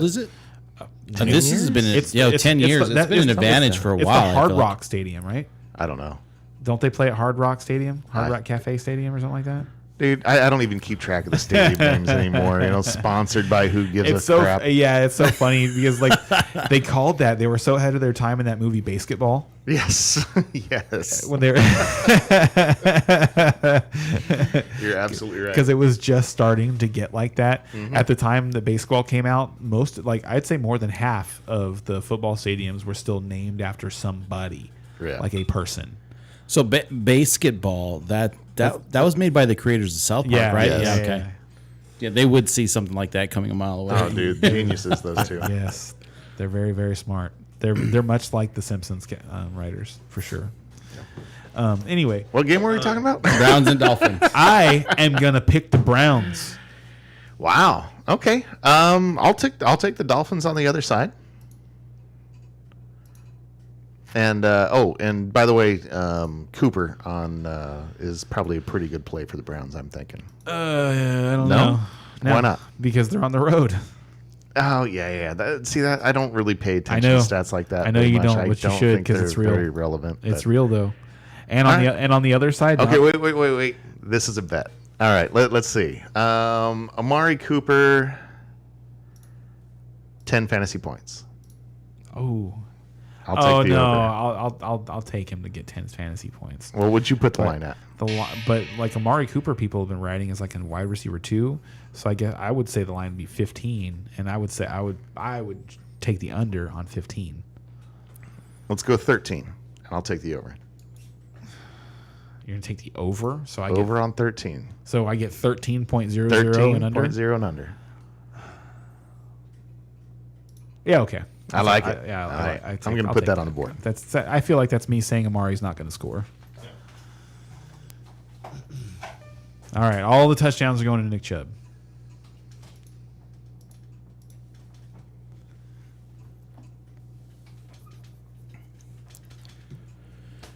Ooh, haven't had a spammer come in, and I think since the start of our podcast, so apologize for that spam. There was a spam? Yeah, there was a little bit of spam that came across our Hey, channel. we must be getting some traffic. We're moving up.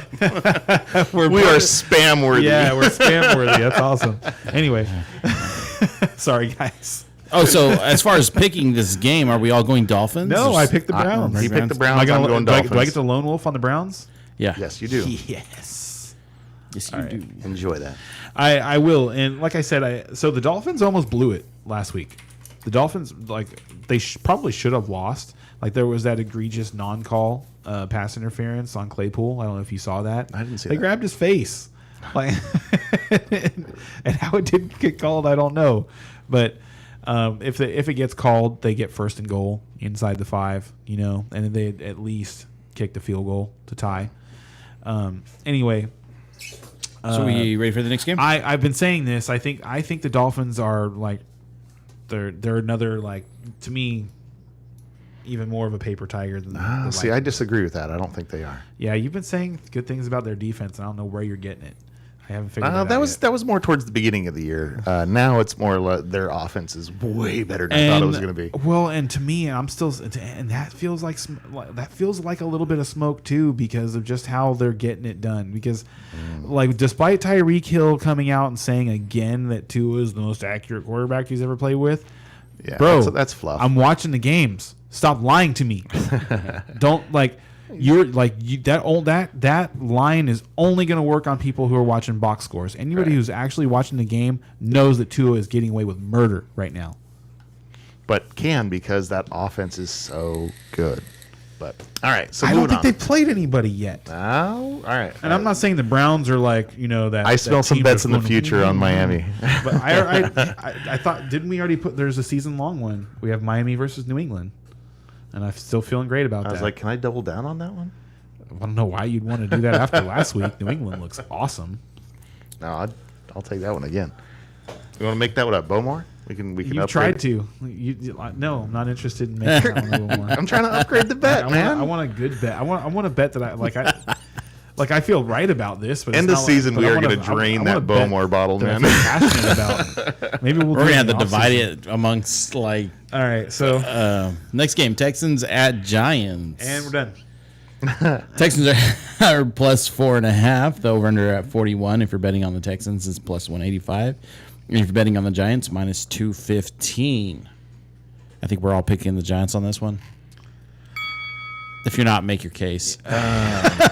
Honestly, the case is that the Giants are a paper tiger, and Oh, yeah, I think that them too. they very much are. Yeah, but you know what? It's funny though. So Brian's going of the Texans. ones. No, so, no, don't so put that word in that's- my mouth. That's the third team that label has been put on tonight, and Uh-huh. to me, they're the Well, that you put on. strong. To me, they're the team that is most likely to end up with the most wins. So Miami versus Giants. out of those three teams. Oh yeah, Yeah. Giants have more wins. Oh, okay. I'm gonna put that one on the board. I love Sorry, it. that's a bad. One decision on more. your One part. more. I love it. That is a bad decision on your part, dude. And is that a Bowmore? Like, have you seen the schedule? Is that a Bowmore? Have you seen the schedule? Is that a Bowmore? Because like the Lions or the Giants still get to play the Colts. They still get to play the Commanders twice. Like they have this game here against the Texans. So is that a Bowmore? Yeah, I'll put a boom more on that. All right, let's do it. Ooh. I'm down for that. Let me get excited. Now I have to. Now I got to get my Saquon jersey now. Go get it. And I will say Saquon is going to look good this week. So excited about Yeah. that. No, Have I Saquon is going mentioned to that be. he's my dynasty? Yes, running yes, back? I've heard that before. Saquon is going to be absolutely bananas this week, and I don't know if there's anybody else I'd want to start on the Giants side of the ball. I can't think of anybody. And then Texans side, I mean, you've got Pierce. Cook is out, I believe. God, Pierce is the only thing you want to start on the Texans side, and even then, you're like, eh. What do you think?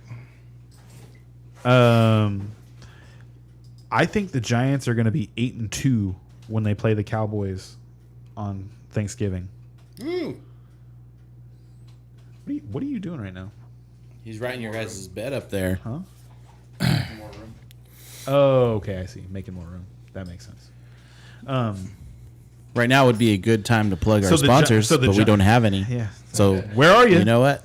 There it is. There's your There's your slot. There's your slot right there. Come when on you decided in. to sponsor us.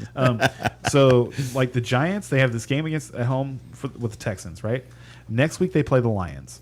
Then they have to go and get smashed by the Cowboys on Thanksgiving, and you feel bad for them for that, but whatever. Then they get to go home and play the Commanders.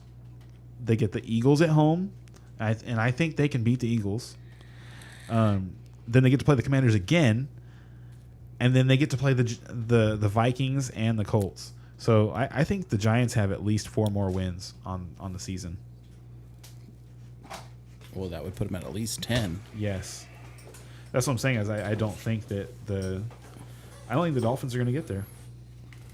The Dolphins, the remaining schedule for the Dolphins: Browns, Texans, 49ers, at 49ers, at Chargers, at Bills, home to the Packers, at Patriots, home to the Jets. I heard 2.5 games I'm scared of. They're going to get beat by the Jets, the Patriots, the Packers, the Bills, the Chargers, and the 49ers. Jets. The Dolphins are going to end the season on a big losing streak. Okay. I just bet that I disagree because I strongly disagree with that statement. I think you might. So, I think they might get to 9. So, like, as far as this game though, is there anything else to predict on this game? Like, this is bad. Brandon right? Cooks is back, baby. No, actually, I believe he is. I think he practiced this week. No, I'm pretty sure Cooks he's either out or there's some major problem with him. Like he is. I had him in my lineup There's a major earlier. problem with him for sure. I had to take him out of my lineup because of what I was hearing. You were gonna try and play him again. You never Dude, learned. I'm just with Keenan Allen out. I'm like, Keenan, come on, buddy, heal up, man. He's questionable. There was something that was said. Anyway, I can't remember He's exactly. practiced. I wish I could. He's been but at back-to-back practices. there's something that was happening over there that, like, say, I do not start Cooks this week. I'm taking that advice. I took him out of my lineup. Like, don't mess with him. What do you think? They're just not going to throw him the ball? I don't think he's going to be playing in the game. Like there was, God, I wish I could remember what it was that I heard earlier, but I was just like, nope, taking him out of my lineup. There's no way I'm I playing think if him that this was week. true, he wouldn't be practicing. All right, Are we all going Giants in this game? I mean, maybe I'm trying not to, but I think I have to. because maybe he has to show up and earn his paycheck and it's Giants. Oh yeah. The Texans are a mess, but Dameon Pierce is awesome. Dameon Pierce does look good, He looked good against the Eagles. but Barkley's going to do better, so that's that. Yep. So next up, we got Saints at the Steelers. I'll take the Steelers. Oh. Saints -1 over and unders 40. If you're betting on the Saints, you're at I'm looking forward to watching this -115. game. I think this is going to be my morning game. If you're betting on the Saints, you're at -115. If you're betting on the Steelers, you're at -105. Sorry about that, host. It's cool. Yeah, I think this is the game I want to watch in the morning. Yeah, this I'm is going to be a see fun what one. the Steelers do. Big thing is, I think we mentioned it earlier, TJ Watt is back. Mm-hmm. That defense is going to be back. I'm picking Steelers here for sure. I think the Saints are struggling a bit. Kamara has been kind of coming up, and I think he's going to run into a wall here. That's my He opinion. ran into a wall against Baltimore. I don't. I see the Steelers winning. I don't think Kamara's going to have a great game. And Steelers though, as far as who you're starting, I think Andy you can Dalton's still gonna start play? Harris. Is Andy Dalton still starting for the Saints? Yes, They should yes, be yes. because based on how he played on Monday night, he should not be. Yeah. That was another part of why I'm taking the Steelers is that Andy Dalton is not going to be able to hang. He doesn't do well in Pittsburgh. No, he does not. That's been a house of horrors for Andy Yes. Dalton. Are you going to pick Steelers too? Oh yeah, Yes. I need to get a lone wolf game in there. you're gonna lone wolf on the Saints? Yes, he is. That is brave. Yeah. That is brave. I like Pickens. I think Harris is startable. And then on the Saints side, I mean, you have to play Kamara, and We're not gonna probably have to play Olave. But We're not going to talk about the Steelers running back situation. a little, like say, Harris right now is the man. There's been some talk about Jalen What Warren do you getting think? more carries. Like, you watch every Pittsburgh Steeler game. I do. What and do you want to see happen? I want to see Jalen get some more carries. Okay. That's what I want to see, and that's kind of what I was feeling coming out of this bye week. Do you think that, and do we think that's because Najee's hurt? I do. Okay. I do. Everything that I've heard from the people that I trust and everything that I've seen with my eyeballs says that Najee isn't quite right this year. And so I do think he'll get better with time, but we shall see. On my dynasty leagues and stuff, I have him. I'm not panicking too much there. But this year, Yeah, I'm looking at Harris going, oh boy, I'm not sure what to do here. But yeah, Jalen Warren, I feel he's probably going to get some more carries. Whether that's going to be 2 to 3 more carries or 7 or 8 more carries, that's the question. But I'd still be willing to start Harris in this game. Yeah, and he's 5,500 in DraftKings. He's like one of the to me, he's one of the only value plays that you can make. And I like him, and I think the Steelers defense is going to shut down Dalton. Yep. So I like the Steelers defense this week. Actually, and we talked about this a little bit during your Homer Minute, but for anybody who wasn't listening during that time, the Steelers defense is available in a lot of places. You should pick them up. They're going to be much, much better. For sure. And then, is there anything else to talk about in this game? No, we talked about a lot of this in my Homer Minute and whatnot, so I think we're doing good. And so we can move along. Ooh. Okay, so next up we got Denver at Titans. Denver's at plus 2.5. The over-under at 39. If you're betting on the Broncos, you're at plus 120. And if you're betting on the Titans, you're at minus 140. I'm going to look up the latest news on Tannehill real quick if you want to get I don't started think here. he's going to play again. That was the feeling I was getting, and if Tannehill doesn't start, now I'm nervous because I think Tennessee rolls if I Tannehill still plays. think Tennessee wins this game, even if It gets a lot he doesn't- iffier if Tannehill isn't in there because Tennessee's man, defense is really, really good, and that Broncos offense has been really, really bad. And I don't think they necessarily figured anything out during the bye week. Yeah. So, yeah, I think in this game, season statistics tell you that the Titans are a good target to start your wide receivers and your quarterback against, but I don't necessarily believe that this week.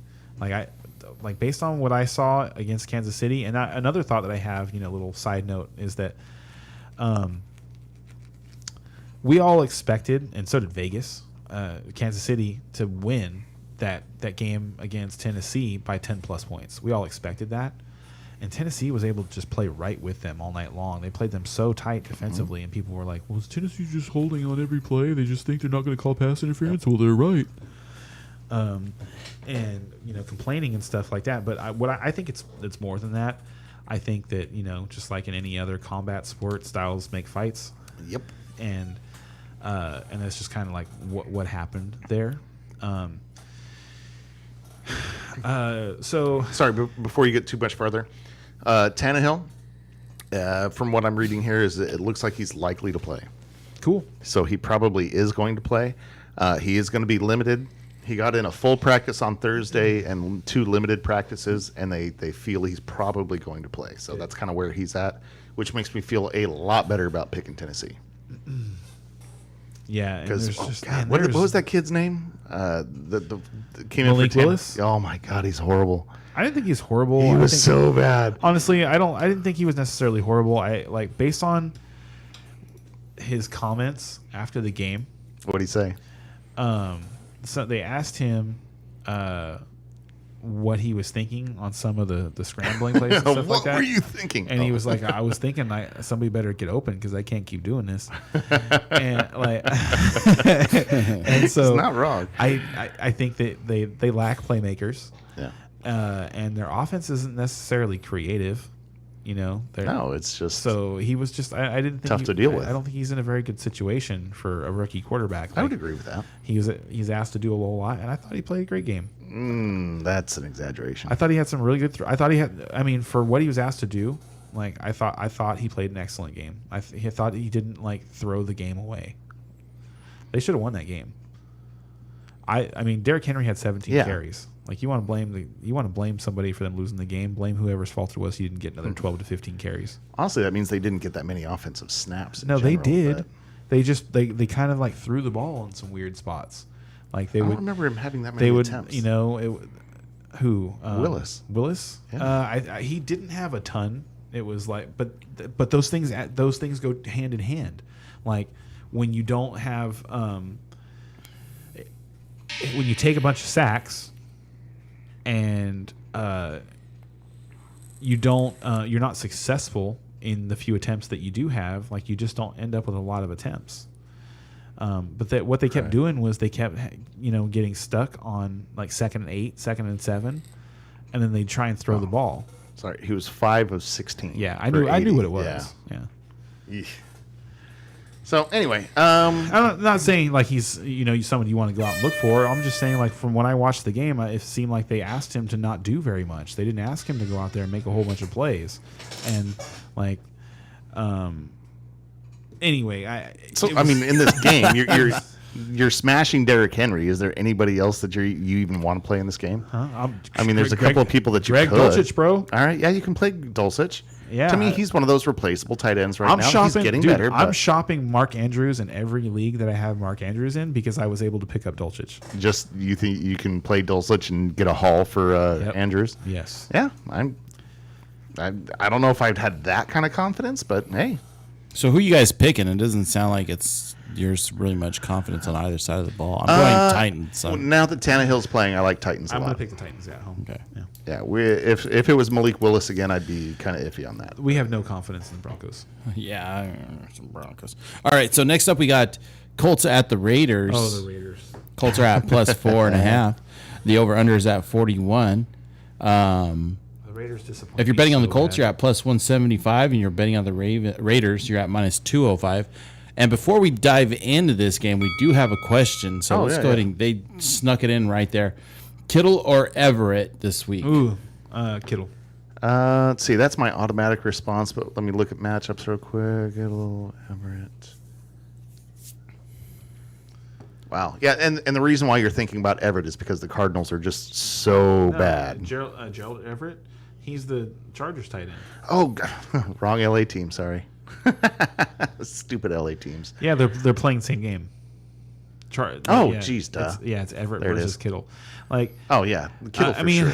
Yeah. and that's to me that's because the 49ers have been really good against tight ends. Like their defense has just been they've kind of shut down tight ends. Because Everett, like you'd expect him to get work because of the missing opportunities from Keenan Allen and Mike Williams, but it just really hasn't worked been out that panning way. out that way. The opportunities have gone to Palmer, DeAndre Carter, and Austin Eckler. So I would still start Kittle. I think I think so too.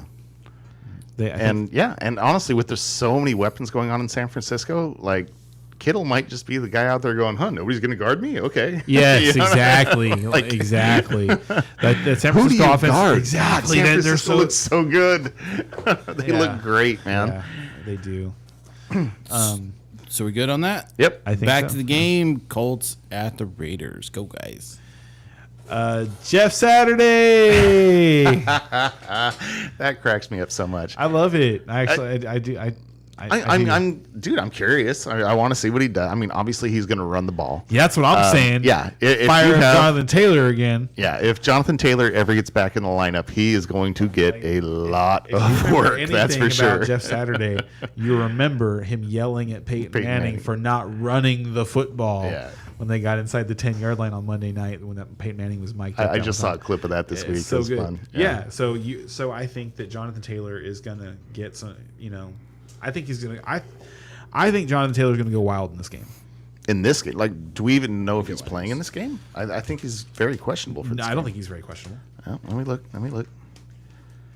But that was my I hope he's not understanding. very questionable. I'm trying really hard to trade for him right now. No, I'm pretty sure we're supposed to be starting, what's his name? Deion Jackson? Yeah. We better not be starting Deion Jackson. Yeah, I again. think he's the start this week, brother.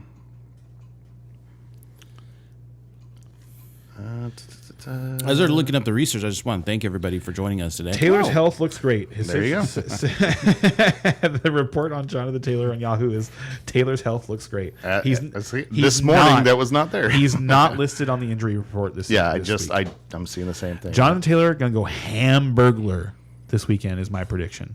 Like top 5. I think he's gonna score twice. I know he's going to get the ball 25 to 30 The times. Raiders are bad at football. The Raiders are bad at football. What's going on there? Like They suck. Well, okay. But last year they lost their coach, they lost a lot of their talent, but yet they still were sticking in games and somehow made the playoffs. They were in this game. And They this were- year- no, they're in every game. They're in every game.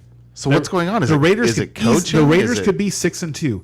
They just screw. It's Derek Carr. It's Carr? It's Derek Carr. That's to me that's the thing. And like the reason like this year the kicker that I wanted on all my teams was Daniel Carlson, because I knew with them adding Devontae Adams, they were going to be in field goal range a lot more often. Right. But Derek Carr can't close the deal.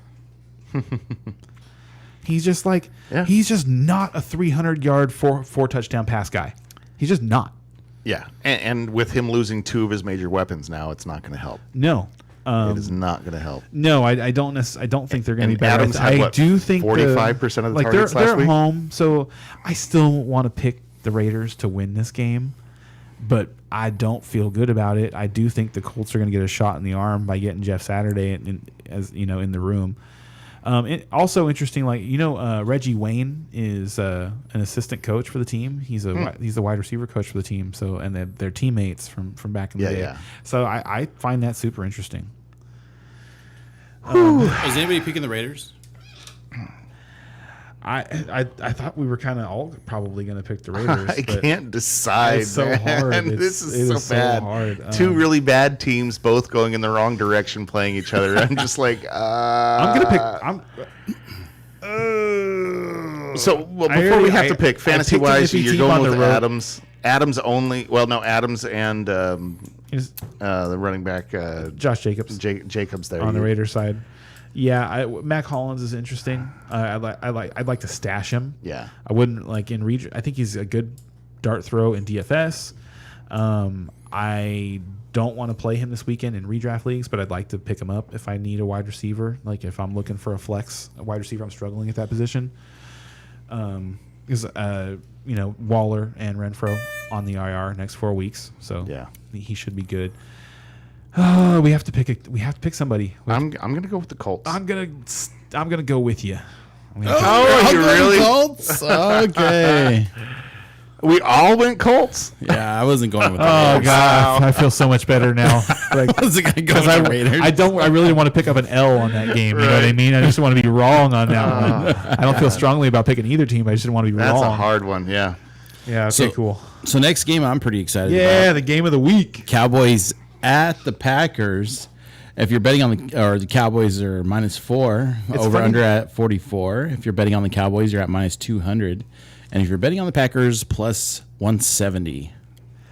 It's funny to me that this is still the game that Fox has chosen to put in their primetime slot. On Sunday, the 1:30 game, 1:25. Oh, they want to see the fall of Aaron Rodgers.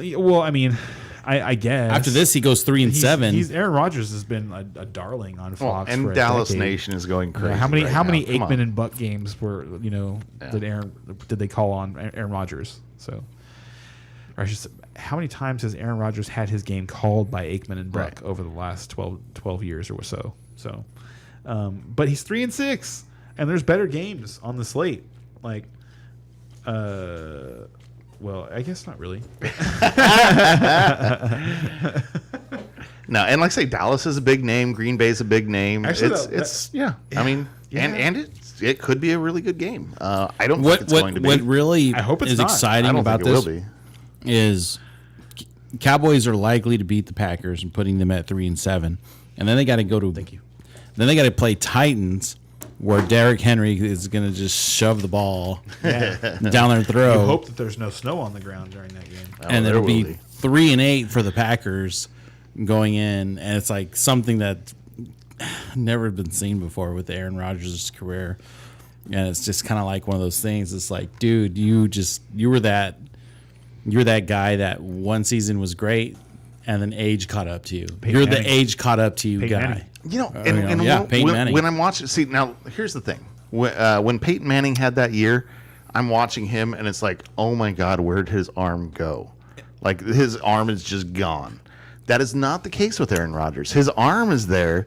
It's some of his decision making. I disagree. I think his arm's not there. We've talked about his weapons all year long, and I think that's a big problem too. I think 85 to 90% of his arm is there, and I don't think he knows how to cope with that yet. And that's possible. Like in but that I haven't in seen that game last week against the Lions, that's what I saw. Aaron Rodgers, like when he was flinging the ball, he looked exactly the same. The problem was the ball didn't go to where it was supposed to go. See, and I saw it more like he was trying to force the ball when he didn't have a choice. He was really just trying to do too much. The two interceptions at the goal line were completely on Weren't Aaron there like Rodgers. 3? I think there was 3 inside the 20, but At the ones at the goal line. uh-huh. To me, those ones were completely on Aaron Rodgers. The first one, and he threw the ball into the helmet of a defensive lineman. Are we going to take a And- timeout to criticize Aaron Rodgers on this one? Oh, we're talking about the game, though. No. Okay, I don't yeah, think but we need to. we're coming into a minute. We haven't even talked about fantasy yet. So. Yeah, but I mean, We there's might not- need a I don't quick think there's timeout. anything really exciting to talk about fantasy. Like we already talked about. We've talked about a lot of it. Zeke yeah. is going to play, so I think that you slide Zeke Let's back do up it. above Pollard. Zeke and Pollard both playable, but yeah, Zeke ahead. I'm not sure what the temperature in the game is. I think if the game is colder, the Cowboys are going to run the ball a lot more. But regardless, the Cowboys are going to be successful running the ball because the Packers can't stop the run. And that Cowboy But defense is just going those to Aaron have Rodgers, their way those Aaron with the Rodgers Packers. turnovers, those 2 interceptions, those were really it was the 2 interceptions at the goal line where he threw the ball into the defender's helmet because that one. And just to answer your question, weather is 37 degrees at the high and 24 degrees at the low on Sunday. yeah, they're going to run the ball a lot. The first interception where he hit the guy in the helmet, it really reminded me of the Giants game. And that Giants game ended with a failed Hail Mary attempt. But really, when they lost the game was the possession before that, when they had gotten inside the 20. I think they were inside the 10, actually. And on back-to-back plays, Aaron Rodgers just threw the ball into a defender at the defensive line. Didn't even give his receivers a chance to catch the ball. And it's just like, you don't see Aaron Rodgers do that a lot. You just don't see it. You just don't see his passes get batted down. You just don't and then the interception by Aiden Hutchinson, while it was a great play by Aiden Hutchinson, it was a tremendously poor throw by Aaron Rodgers. That ball it wasn't going to get there. If you it was not going to get to the intended target. It was an offensive lineman that he was throwing to, so he's not athletic. He wasn't going to be able to stop and come back to the ball. The ball was not going to make it to him. And then he should have gotten an interception on a deep pass that he made in the third quarter where the Lions defender was just able to catch up to the ball and knock it away. And you just don't see that from there were just things that you just don't see from Aaron Rodgers. It's weird. It's not something you're like, hey, it's Aaron Rodgers. He just had a bad game. But it's like if it's anybody else, you're like, that guy just doesn't, I'm just saying, if anybody else had the weapons that he has right now, they would be so bad. So He is so it bad. has something to do with it. That's all I'm saying. But so We're all basically, going Cowboys, right? yeah, everyone's going Cowboys, and basically what we're saying is that Aaron Rodgers is not as good when he's on mushrooms. So he plays better when he's sober. Now we know. maybe he got the COVID vaccine. Maybe. Yeah. He's allergic. Okay. Oh yeah, that's right. I forgot. He was would allergic. never. Maybe he did get the COVID vaccine. And now he got pressured in and out. That's a whole nother thing. All right. So next up we have the Cardinals at the Rams. Cardinals are at +3 with the over-under at 40. I might bet the under on that. If you're betting on the Cardinals, +130, and if you're betting on the Rams, -150. Well, and I think you nailed it right there, is take the under, because there's a good chance that there's 2 backup quarterbacks in this Play game. the defenses. Yes, yeah. So whichever quarterback is missing, play the defense on the other side. If both quarterbacks are missing, this is going to be an unwatchable game. I'll still watch it. yeah, I'll you'll still still watch watch it, but Yeah. it's going to be so I'm not watching bad. this game. Yeah. I'm not even if both quarterbacks are starting, I'm not watching this game. These two, I'll still watch it. Okay, they have been bad. Let me ask you a selfish question here. I've done this once already today, but I'm going to do it again. I've got some tough decisions in some of my leagues this week, and I think people might learn Wait a from minute. them. Let me stop So, you. Mm-hmm. They're involved in this game. Kyler Murray or Ben Henderson. Justin Herbert. Herbert. Herbert missing all his weapons? Yep. that's my I'm obviously Herbert's my starter and Kyler is my backup. I'm in a kind of a unique position there, but man, with all those missing weapons for Herbert, I'm just like, God. Yeah, but he's still throwing the ball a bunch. So but then Kyler's coming in hurt if he's and it's a hamstring for Kyler. Never mind, that does it for me. Okay. Thank you for talking that out with me. Yes, the hamstring definitely does that in for Kyler. And this is from a guy who benched Herbert. You know, like I'm not. I've done it before. Yeah. Well, no, what I'm saying is like this weekend, I'm not going to start Herbert, but I would start Herbert over Kyler Murray. Yeah, I agree with that. Okay, thank you for that. Am I lone wolf in the Rams? I have to pick one of these teams. Okay. Yeah, this is terrible. This is just terrible. This is just No. You're not going to get to me. I'm gonna take the Rams. Yeah, I'll take the Rams too. I don't like it.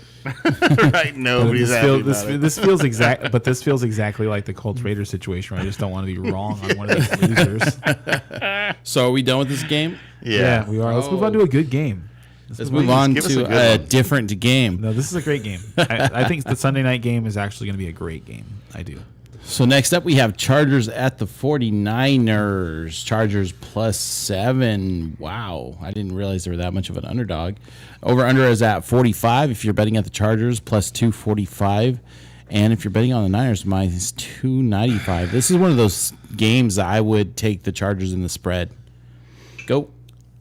So we already have one of those 40-point CMC games down. Oh, let me get a beer. Oh, and let me just say, last 2 weeks ago or whatever, before the bye week here, we were like, all right, CMC is a good play this week, but after the bye, he's going to be amazing. But right now, he's just good.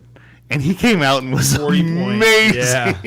So scored. He had you know what it made me think of is like there's got to be a Gordie Howe equivalent to what he did. You know you're not familiar with Gordie Howe, the hockey player. He's the Gordie Howe hat trick was to score a goal, get in a fight, and the other one was like have an assist or something like that. I think I can't remember, but. Anyway, that's what it reminded me of because he threw for a touchdown, ran for a touchdown, and he caught a touchdown. And it's not like he just they were all great plays. Mm-hmm. Like it was that pass. It was a great pass. That pass. The was catch awesome. though. The catch. That was a top 10 catch on the year. He's awesome, Dude. He's just awesome. That Niner team now. Oh my God, with CMC. They're just Garoppolo at quarterback. Good. They're just. I can't wait to see Deebo Samuel back. I can't wait to see Cowboys 49ers NFC Championship game. That's where we're going. Yeah. It's gonna be so good. It's gonna be so good. I'm tell you sorry, Eagles fans. You guys aren't it. I know you're 8-0. I know that your team's not that good. Sorry, you guys. I wouldn't call them a paper tiger, but Not a paper tiger. They're a contender for Yeah. sure. Because if you they're top contender. if you have a bad day against them, they'll smash you. Mm-hmm. Like they're a good team, but they made the Texans the Texans hung around in that game for a long while. I will just say, to me, I really thought it was the Eagles and the Cowboys were the cream of the crop in the NFC, and now I throw the Niners in there too. They're right there, and I think any I'm actually kinda hoping that one of those three that the Niners win more games than the Cowboys, so that the NFC Championship game can be here. You can go watch it. Oh, you go see it? Yeah, That'd be awesome. yeah. They're 4-4, so probably not going to happen. But They could end up 13-4. no, I agree. You know what I mean? But I think that Dallas is going to have a nice little run too, and they're probably not going to lose 4 games.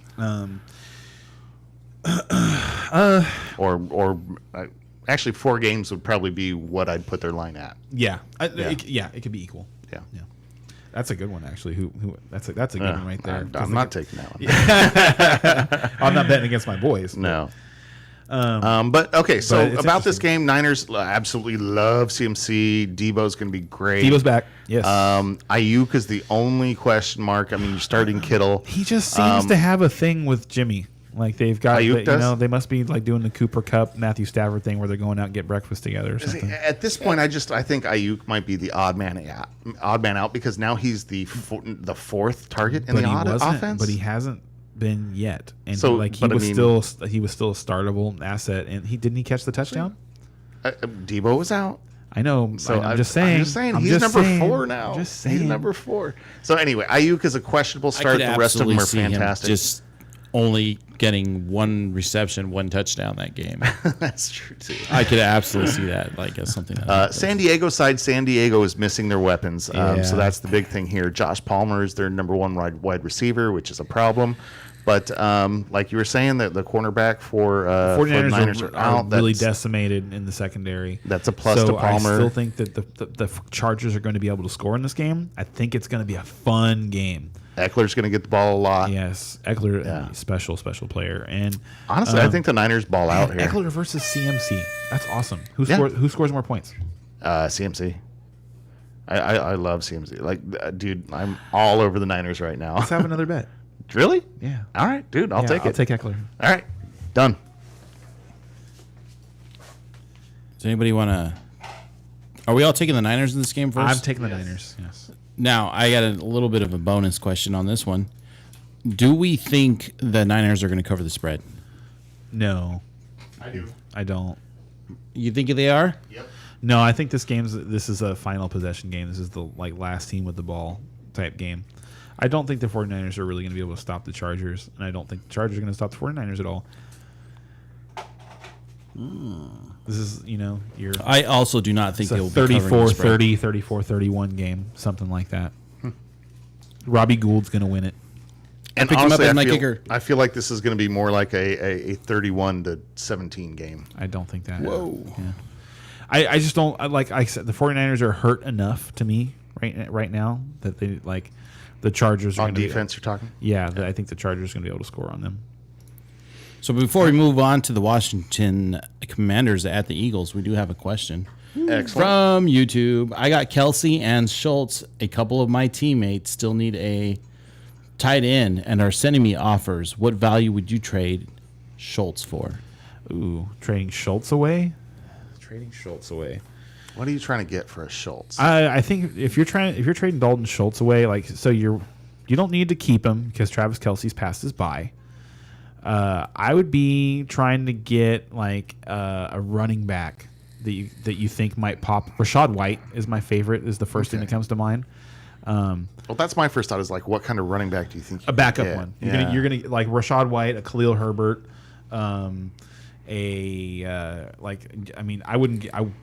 I don't know, maybe AJ Dillon, because Aaron Jones has already kind of tweaked an ankle, and he misses time every single year. So at some point, AJ Dillon's going to be valuable. Don't you think he'd get more value going for a wide receiver there? Like maybe he can get I don't know, maybe a Terry McLaurin. I don't think so. Maybe I think anybody who's got Terry McLaurin they drafted him high enough that they didn't give up on him, and now they're based on are you giving up Terry McLaurin for Dalton Schultz? Oh no, No, hell no. I think let's see who, and I don't think you could get. I don't think you're going to get a startable asset out of trying to trade Dalton Schultz. Right. So I think your best bet is to try and get a running back and maybe so Jeff Wilson fits in there too. Or I'd trade him for Jeff Wilson. Yeah. I see good things in Jeff Wilson's Kareem future. Hunt maybe. Yeah, if you can get somebody like that, honestly, you're going to have to trade him to somebody who really needs a tight end. That's what I would do is I would try and get one of those Yeah. pieces. My favorite target would be Rashad White. Here's what I if you have a match made in heaven and the owner of Rashad White needs a tight end, that's what I would try and do. Yeah, I can see that. And like I say, here's what I do is I look for the 2 or 3 teams with the weakest tight end and see what they've got on their bench. If they have a surplus anywhere. Yes, you go after their surplus. If you they go happen to after have a somebody surplus that's- starter at either wide receiver or running back, take that. That's exactly what you're you're searching for because they need the tight end. I just don't think that's you're the gonna get only it. way you're going to get something valuable for them. because of now- how it's been fantasy scoring has been lower this year.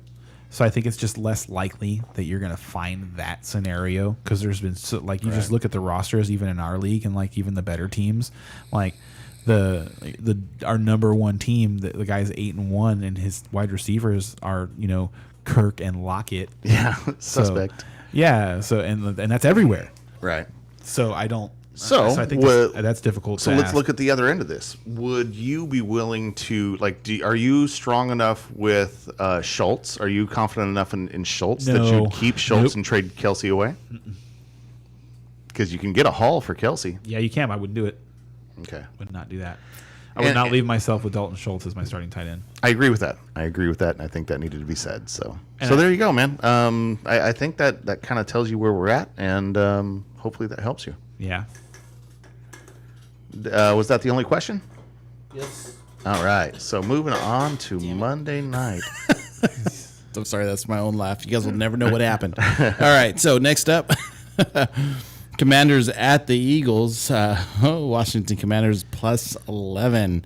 The over under is 43 and not enough. The over under is at 43 and a half, and if you're betting on the Commanders, you're at plus 380, and if you're betting on the Eagles, minus 475. And honestly, just to start out, you said it's not enough. And I would disagree. Like if you were making me bet here and I had to take, taking the points into consideration, I think I'd take the Commanders and the Get a points. third bet Just going on. No, I don't feel that strongly. I am not. Bowmore this one? I'm not betting on the Commanders here. Actually, so wait, who was it? Was Remember, it's a divisional game, and remember they play each other tight. Who was the Commanders player- have been playing tight games. Eagles have had some tight games lately that should not have been as tight as they were. who was the player that we were putting to the test earlier? I wanted to see it. You'd start a bunch of people over him. It was who was it? You said I'd start just about anybody over that guy. Oh God, who was that? I don't know. I know you know. I don't. I actually don't. Oh. I wish I know. I wish I did. I want to know because I was running out of time. He can for me to remember test who that was in theory. the Super Bowl But 26 years ago. But this seems I know, yeah, right? But this seems like one of those good ones where it's like any receiver other than Terry McLaurin for the Commanders right now seems terrible. Well, and even Terry McLaurin right now, I mean, like, this is not a matchup I want to start him in. Like, you probably have to. There's a good chance you have to, but man, those cornerbacks for Bradbury Philly and are Slay. just great, Yeah. man. They're just great. So you're like against Philly, you're trying to start people that are going in the middle of the field. You're trying to start tight ends. You're trying to start slot receivers. Like, yeah, And like the Commanders don't have any of those. I know. So, So dude. like I said, I don't know how they score in this game. yeah. I'm serious. Divisional game means a lot, and I think that's why it's going to be somewhat close. They're just going to find a way, but taking Eagles far and away here, yes, the Eagles are going to The win. Eagles by a smashed them touchdown. in week 2 or week 3, whatever it was. I think it was week 3. We're all picking Eagles. Yes. Yeah, and that was in Washington. Even Kent's picking Eagles. Yeah, Even Ken, are you sure? yeah, we had a It's lot. the We had a lot Eagles. this week. Yeah, but we all had at least one lone wolf. I try to bet. go I get with the lone wolf. Wait, it was my only lone wolf to Bucks. the Browns too. I lone wolf on the Browns. Okay, I'm cool with that. I like that. Well, mine's on the Lions. Well. I'm cool with that. I'm cool with that. There's something about going after your lone wolf pick to make you go. Wait. I bet on the Lions. I try to always have at least one You lone can pick wolf the pick. Packers if you want. No, thank you. I try to always have one lone wolf pick, and Or you can take the Broncos. I guess the Saints is going to be my lone. Or you can wolf take the pick. Texans. That's actually that's not a horrible one. The Saints are the favorite there, but I just it's my team. I And don't feel think the strongly Saints should be the about them. favorite in this game. I just don't see that. Well, it's you got to remember that the Vegas betting line is not exactly what they think is going to happen. It's what people are going to bet on. They are trying to get Okay. half the bets on one side and half the bets on the other. That's what Vegas wants. They don't want one side to be weighted because then they can lose. If it's 50-50, guess what? Vegas wins no matter what. They just rake in the commission. They just rake in the commission, and that's what they want. So that's what they're trying to do. So because the Steelers have been looking so bad, because not everybody knows about TJ Watt coming back and are factoring it in, that's going to factor into the point total there. Or the I'm point still spread, I picking should the say. Saints. Well, thank you. For Are we that. done? That's into- Sorry, I work in a casino, Vegas folks, so bookkeeping. No, that's good. That's good. That helps people. that's the kind of stuff. I I'm know. serious. I wasn't trying to be facetious at all. Yeah, I'm no, serious. All right, so Thursday night game is the only one left, right? Oh, Yeah. sweet! You, we get you to- actually have a lot of writing to do, though. I do, huh? Well, I already did mine. might as well do That's it fair, at the that's end. fair. All right, so Next one up is the Thursday night game. Moving on. Oh, wait, no. Actually, we have a question. Let me get to this question real quick. Devontae Smith, a must sit this week? Question mark. No, he's not a must sit this week. This is one of those ones where you kind of want to start him because the Commanders are so bad against the pass. This is, for me personally, I expect the Eagles to run away from them. So I don't expect Jalen Hurts to throw the ball more than 25 times. So you can sit Devontae Smith, but it's hard. If you have Devontae Smith, you drafted him to be your number 2 or your number 3 wide receiver. So hopefully number 3, but he's somewhere in that range, and I don't think there's a lot of better starts than Devontae Smith. Like we talked about some of them earlier, I think I would probably rather start Zay Jones than Devontae Smith this week. I'd probably rather. Who else might be on the waiver wire that I would rather start? I mean, depending on the size of your league, maybe George Pickens is available. If Pickens is available, he shouldn't be in any league anymore. But I would rather start him this weekend than Devontae Smith. But there's not a whole lot of receivers in his range that I'd rather start over him this weekend. He's got a good matchup.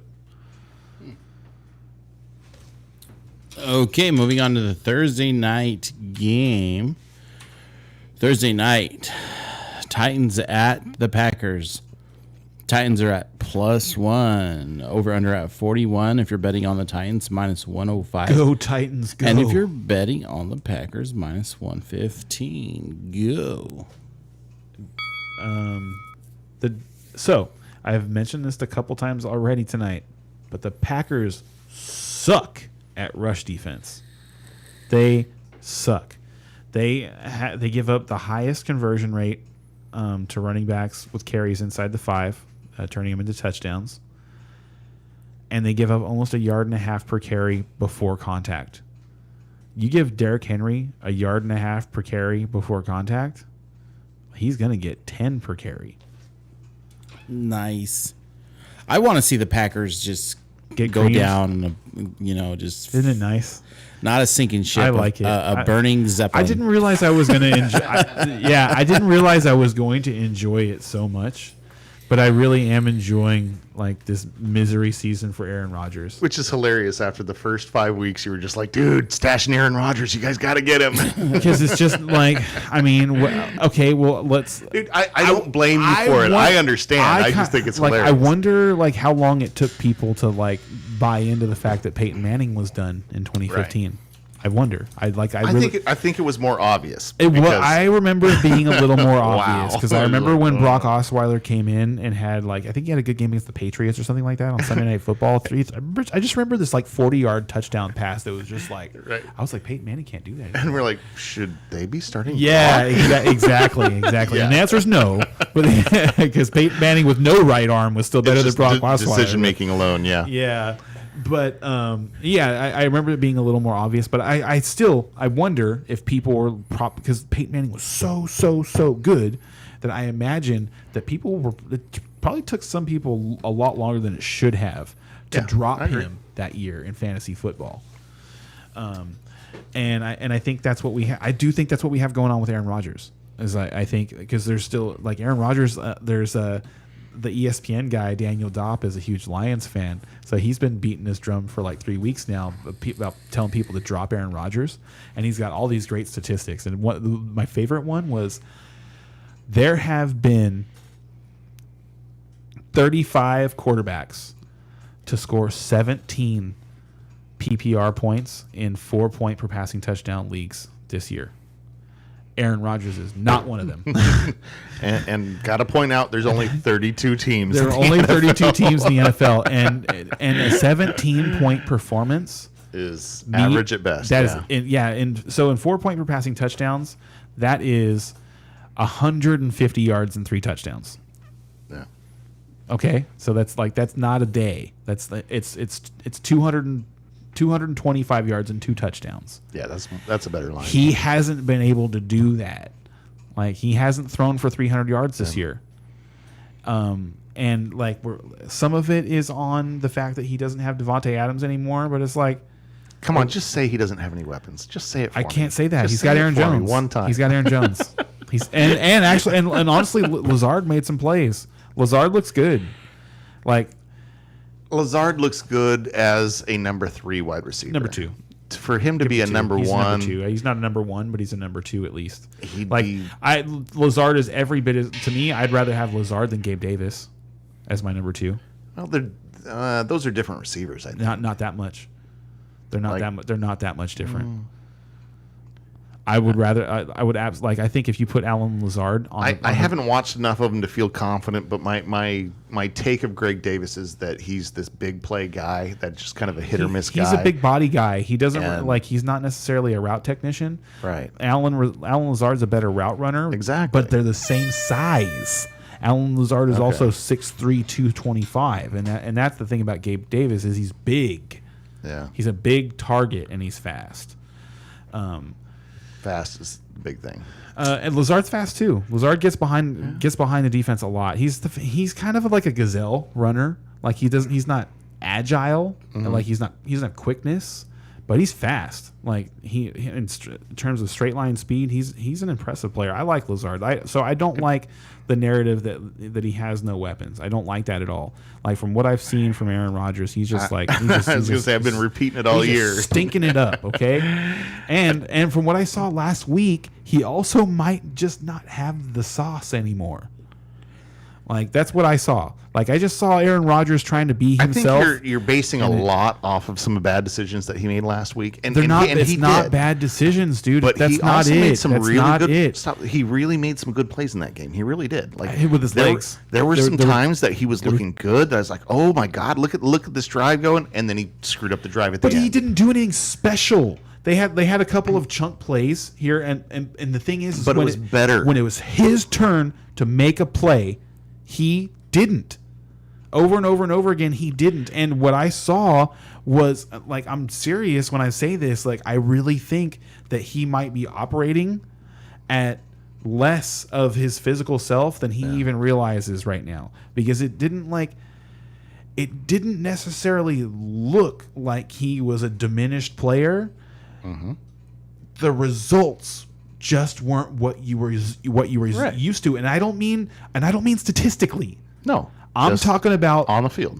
where the ball went. Yeah. Like things you just don't expect to happen to Aaron Rodgers. You just don't expect people to catch up to his deep ball. You don't expect him to underthrow a 3-yard goal line pass. You don't expect him to just keep hitting defensive linemen in the face with a football. Right. And he just keeps doing it. And to me, like, it might just be like his arm just doesn't work exactly the way that it used to. And that could be it. Because that's It could be. Like, say, I've seen it more of a decision making and more of a mental thing, more of a like he feels that everything is on his shoulders and he has to make plays is more than what I felt. But I don't see that. like I say, I see that's what I'm looking at. I but- see him still trying to basically do the same things. Like, to me, when I watch the Green Bay offense, there are more miscues. Like, so Sammy Watkins ran a wrong route on the goal line. Like, Sammy? yeah, I know. So and they look stupid there because Aaron Rodgers throws a fade and Watkins is running a slant route, so Right. the ball just trails off into nowhere. And guys are dropping balls, guys are fumbling balls. That stuff is happening. Mm-hmm. But when I'm watching Aaron Rodgers, I don't get the sense that he is holding the ball longer or really looking to make plays with his legs. I thought that the best plays that he made in that game against the Lions were the 2 times that he took off and he converted a 3rd and 17. And or he's something been like trying that on not to the do ground. that kind of stuff for the last couple of years, and you could see that now he's like, "Oh my god, I have to do this if we're going to have a chance to win." So I really feel like he's taking that much more on his shoulders, I guess is my only point. But the big thing is, I think it's hilarious that we've reversed on Aaron Rodgers. That for the first 6 weeks of the season, you're like, no, Aaron's going to come back. Or maybe No, Aaron's going to be. or maybe I'm just a snake oil salesman. Just tricking us all. But yeah, where's Aaron Rodgers at in our league right now? I thought it was hilarious that after you dropped him, somebody picked him up for $20. $20. I laughed and my so uncle, hard. My uncle, the biggest Vikings fan in the world, Oh, wow. and then he dropped him. Oh, great. Played him 1 week and he dropped him. That's fantastic. Yeah, so he's on the waiver wire in our league. And so yeah, he's available in 80%, or excuse me, he's still rostered in 80% of leagues, and he shouldn't be. Agreed. He should. So I think we were supposed to be talking about a game here, and That's- just to sum up, I will say that Tennessee is going to smash, That's what I was saying. Aaron Rodgers sucks. The Packers suck. They're done. and Tennessee's we're going to f- smash. we So, are- all right, we're forking We're them. caught up. We are forking them. Forking them. Stick a fork in You know, them. we didn't do any guarantees this week. That's going to be mine. I'm going to guarantee the Cowboys are going to win this week.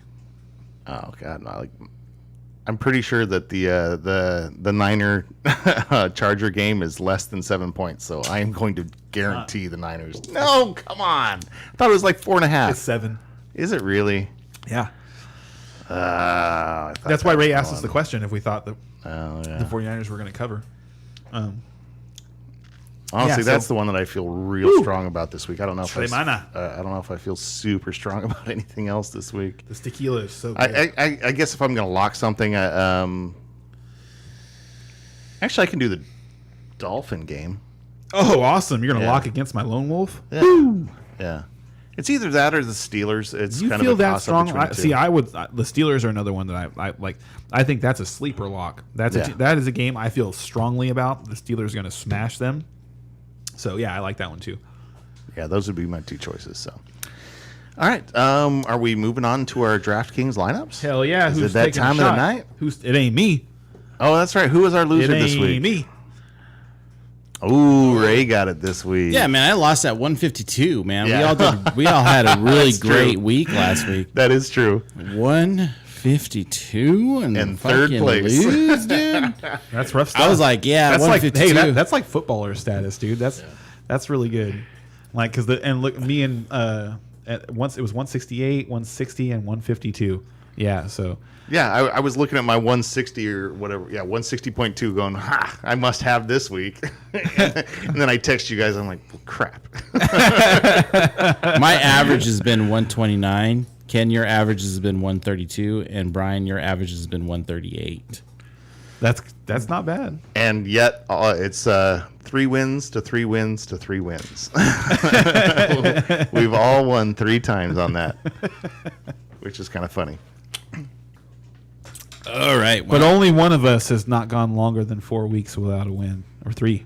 I've only, Dude, I started slow, Yeah. and I came on strong. and now Ray is like Ray's on. I am on a drought losing streak. He was he was smashing us at the beginning. And we're done with questions, right? We don't have yeah, any more we're all caught up in Okay, questions. So I'm gonna go last, so you guys can figure it out from there. cool. Okay. Let me. Oh, so I can lead it off. All right. Go ahead. Let's lead off with our cash lineup. For sure. And man, I felt so good. Like, you know what? So going into last week, I actually was like picking Justin Fields to lead the team. I was like, I really hope that I'm not like chasing points and that that was like the peak, Mm-hmm. And I'm so glad it was not anywhere close. Nope, he looked to the good. peak. Yeah. So he looked amazing. He has another good matchup this week. I honestly, until Justin Fields gets to the point where he's $8,000, it's hard not to start him because, in terms of what he's worth, because he's going to get. I personally believe he's going to get you 30+ points a game. And that might be an exaggeration, but he still has an incredibly high floor because of his rushing yards. He's been rushing so much, like say averaging 60 yards a game. All of a sudden, it's hard to argue with that. He's going to be a great cash game. He broke Michael Vick's single season or single game record yeah, I for saw rushing that. by quarterback. That's insane. That's impressive. Yeah, that one run against the Dolphins was unbelievable. He had a couple of good ones. He roasted people in that run. Yeah. So $6,500 for Justin Fields is still just really a steal for what we expect him to start doing now on a weekly basis. At running back, spending up because not starting Saquon Barkley against the Houston Texans Hard not to do. seems like a mistake. That just seems like a mistake this week. You got to play Saquon Barkley. My value play of the week is Najee Harris at $5,500. I think there's been a lot of noise about him losing some of his work to Jalen Warren. We have the resident Steeler fan who believes that he'd like to see Jalen Warren get more work because he thinks Najee's hurt. Well, I want to see what's going on. We've got the verbiage out of Mike Tomlin that says that Najee Harris they're going to get that they like Jalen Warren. They'd like to get him some more work. But then you have Jalen Warren getting asked directly about it and him going basically like, I don't know what y'all talking about. I'm not getting any more work in practice. Right. So, and like we talked about earlier, we don't know if that means anything, but like I still like even if Najee has 12 to 15 touches, I like him to score a touchdown. And for $5,500, you don't need him to do much other than score a touchdown. That's the beauty is he's 5,500. So like if he gets into the end zone, he's gonna be worth it. So if he gets you 13 points, you're fine. And if he gets you more than 16 points, you're like, score. Yes, and he could. He very well He could easily score twice in this game because I feel like the Saints are going to turn the ball over. The Steelers are going to have short fields. They're going to have opportunities to score. And if he scores once and has a decent game, that's still and almost 20 points. What's been holding him up has been catches, so that you're going to get that floor, the PPR floor. And maybe that's what Tomlin was talking about as far as the big change goes. Is hey, we have not been throwing the ball to Harris. We have not been throwing the ball to our running backs. Maybe that's it. We don't know. And there's the target share with the 17% target share that just disappeared when they traded Claypool. Anyway, so 5,500 Najee Harris to me seems like a great play this weekend. The Saints also missing some defenders now. My receiver is at 5,500 to pair with Justin Fields. I've got Darnell Mooney at $4,300.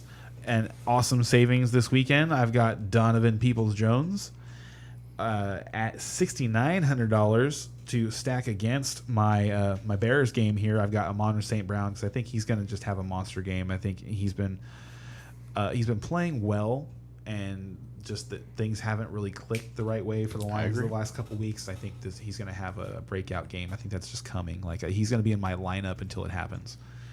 Tight end, I've talked about him a couple of times already tonight. I really love Greg Dulcich. He's $3,400. He has 3 career NFL games. He has 3 career NFL games with 12 plus PPR points. As a top 12 tight end. I know it's double digit points in all 3 games, but I think it's somewhere around 12 in each game. So I think Russell Wilson's going to continue to go to him. The Titans are bad against tight ends actually, so I think it's a great start. In my flex at $6,500, I've got Tony Pollard, which I think is like depending on what happens with Zeke and like all the words that are coming out of Cowboy camp right now are that Zeke is going to play, but it could be a game time decision, and even if it's not, it could be more Pollard than we're used to. It could be closer to what we saw in the Chicago game a couple weeks ago. So, we've talked about the Packers. Their defense just sucks. Their defense sucks. It should be. So, and then my defense at $2,800. My favorite start on defense this week, the Pittsburgh Steelers. What? All right, got your cash lineup, buddy? Yep, and we definitely have some similarities here. We have some duplicates. Some overlap. Justin Fields for sure. For 6,500, he's the best start I think at quarterback for cash game. Saquon Barkley. I mean, how can you get away from Saquon this week? Like he is going to be amazing. Nick Chubb. I am going heavy on my running backs this week. I spent up on my running backs and spent down on my wide receivers this week. I really felt like wide receivers this week, unless you were paying through the nose for them, they're just not there. They're not worth it. So a lot of those middling receivers just didn't seem that like a good deal to me. So I decided to spend up on running back. I felt that way on running back too. Yeah. I thought the middle ground was just bad in both areas. Yep. Yeah, I agree. So I decided that I'm going to spend up at running back and see what I can do. So Barkley and Nick Chubb, that feels good there. Wide receiver, now here's where it gets a little rough. I'm going with Matt Collins with 4,200.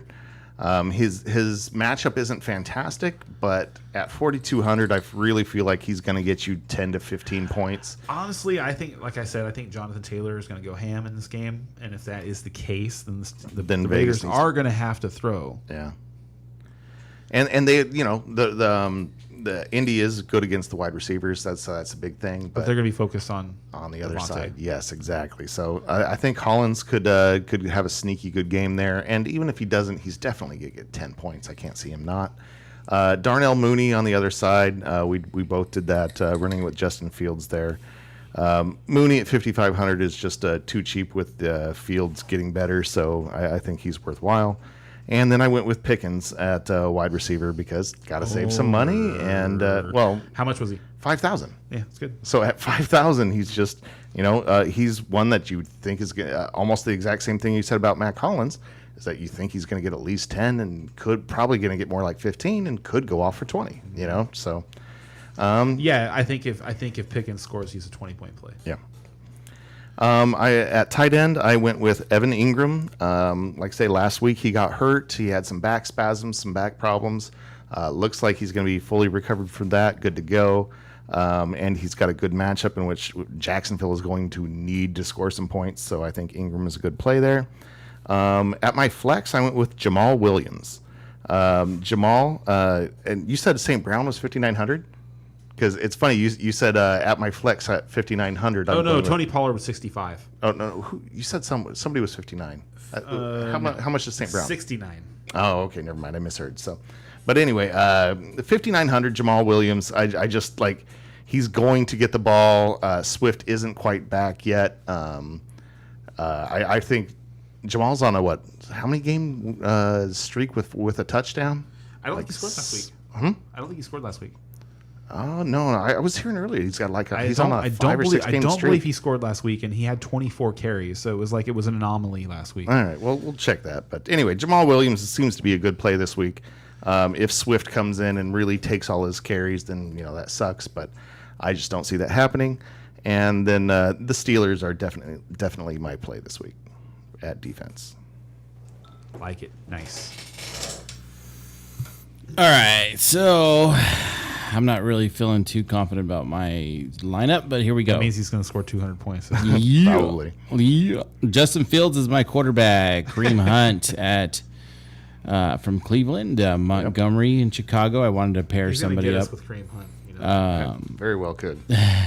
Davis for Buffalo. Kirk in Jacksonville. Olave in New Orleans. The quarterback starting for New Orleans is not Dalton. No. For New Orleans is Dalton. No, it's not. It's Winston? I think it's Winston. That's good for Olave. I don't. I found that out while the podcast was going on. Tight end, Jacksonville Ingram. Pollard for Dallas, my flex, and I am picking the Rams for my defense. I'll go ahead and snake this over to the tournament game. In tournament, I'm thinking the high-scoring game of this Sunday is going to be Lions in Chicago, even with the weather. With that being said, I went with Jared Goff as my quarterback, Montgomery as one of the running backs, Swift as from Detroit, Mooney from Chicago, Olave. I needed to throw some Olave back in there. St. Brown again, another wide receiver from Detroit. Chicago's tight end, C. Met. Cole Kmet. And C. Lamb from Dallas. CD. And I went ahead and picked Indianapolis in case Las Vegas can't do shit. Nice. That was one that was I kind of like messed around with the idea. You know what? I almost did it because in my tournament lineup I have Jonathan Taylor. So did you guys confirm the quarterback situation with New Orleans? Actually, I what I didn't see saw, anything. what I saw said that Dalton is starting.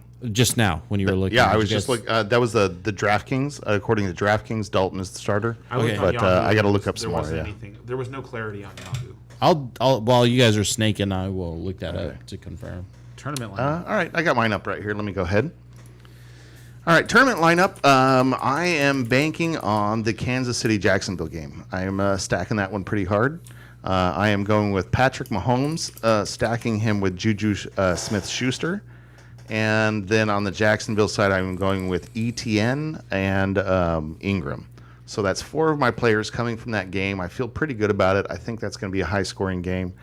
So now you need to get a little different because those guys are all going to be fairly popular, and this is a tournament lineup. I feel that everyone's going to be going with Justin Fields, like we just did with our cash lineup. And so in my tournament lineup, I'm going to go with Montgomery instead. I'm going to play off to say, if Montgomery, he's turning his 17 touches into a big game. If he turns that into, 100 yards and 2 touchdowns, and then Fields doesn't have to do that much, then I think you're gaining a ton on the field, and it could be a big deal there. Wide receiver, I went with Buddy's advice on this one, and he gave me a good option with Donovan Peoples-Jones here at 4,300. I was going with who was it at 42 before? Let me look and see who that is real quick. I was going with Mac Hollins before, who we've talked about. But looking at the recent games and the matchups this week, I think Donovan Peoples-Jones is just a little bit of a better start there. Let's see. Juju. My other wide receiver, I am going to go with Jalen Waddle. Waddle has been doing amazing, as we all know. Yes, I love his touchdown dance. It's fantastic. Makes me laugh every time. I love it. And he's been basically getting Tyreek Hill numbers and not getting the Tyreek Hill price.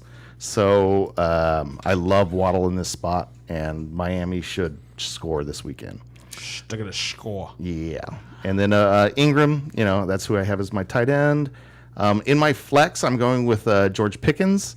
In my tournament lineup, I was trying to go with somebody else, but man, I'm looking at your flex in that 4,000 to 6,000 range. It's not good. It is a dead zone, man. It is really hard to find They somebody did a good good this job week. of pricing people. They really did. They really did. Like So the people that people are going to score on, low costed players on DFS this week are going to be like, that guy. yeah, That it's one of those weeks. I agree. And I stuck with the Steeler defense because I've got good feelings this weekend.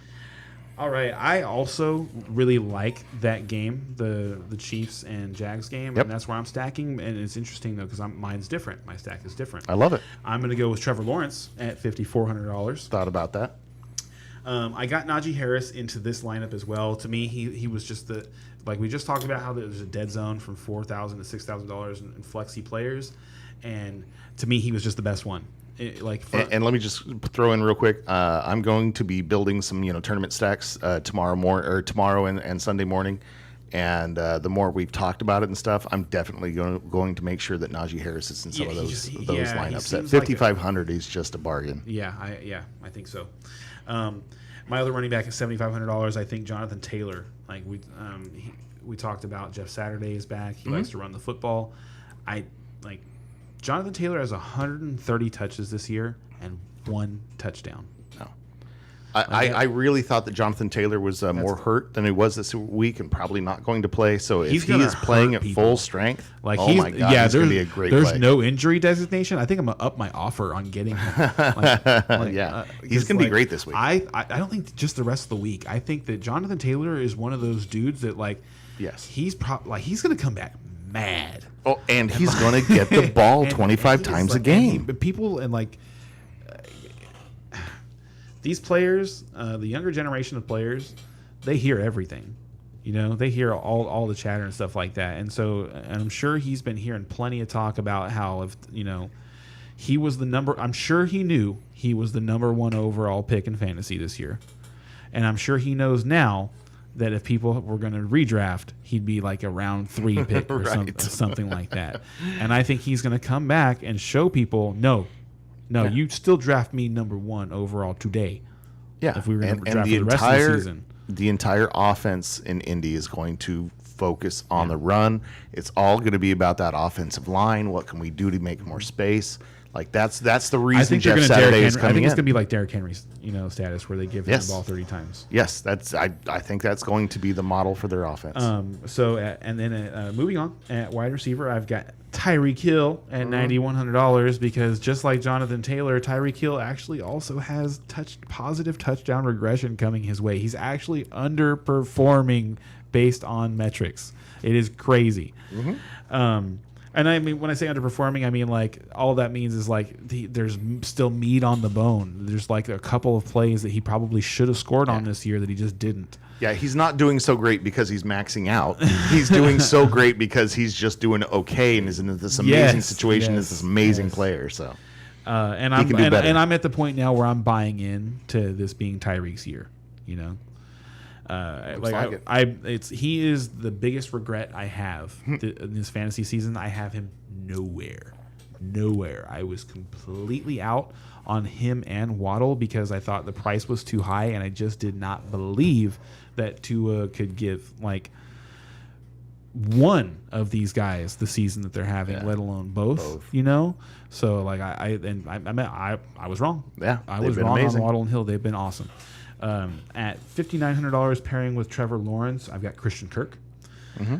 Stacking back against him for $6,000, and probably like the steal of the weekend, I think, is Juju Smith-Schuster.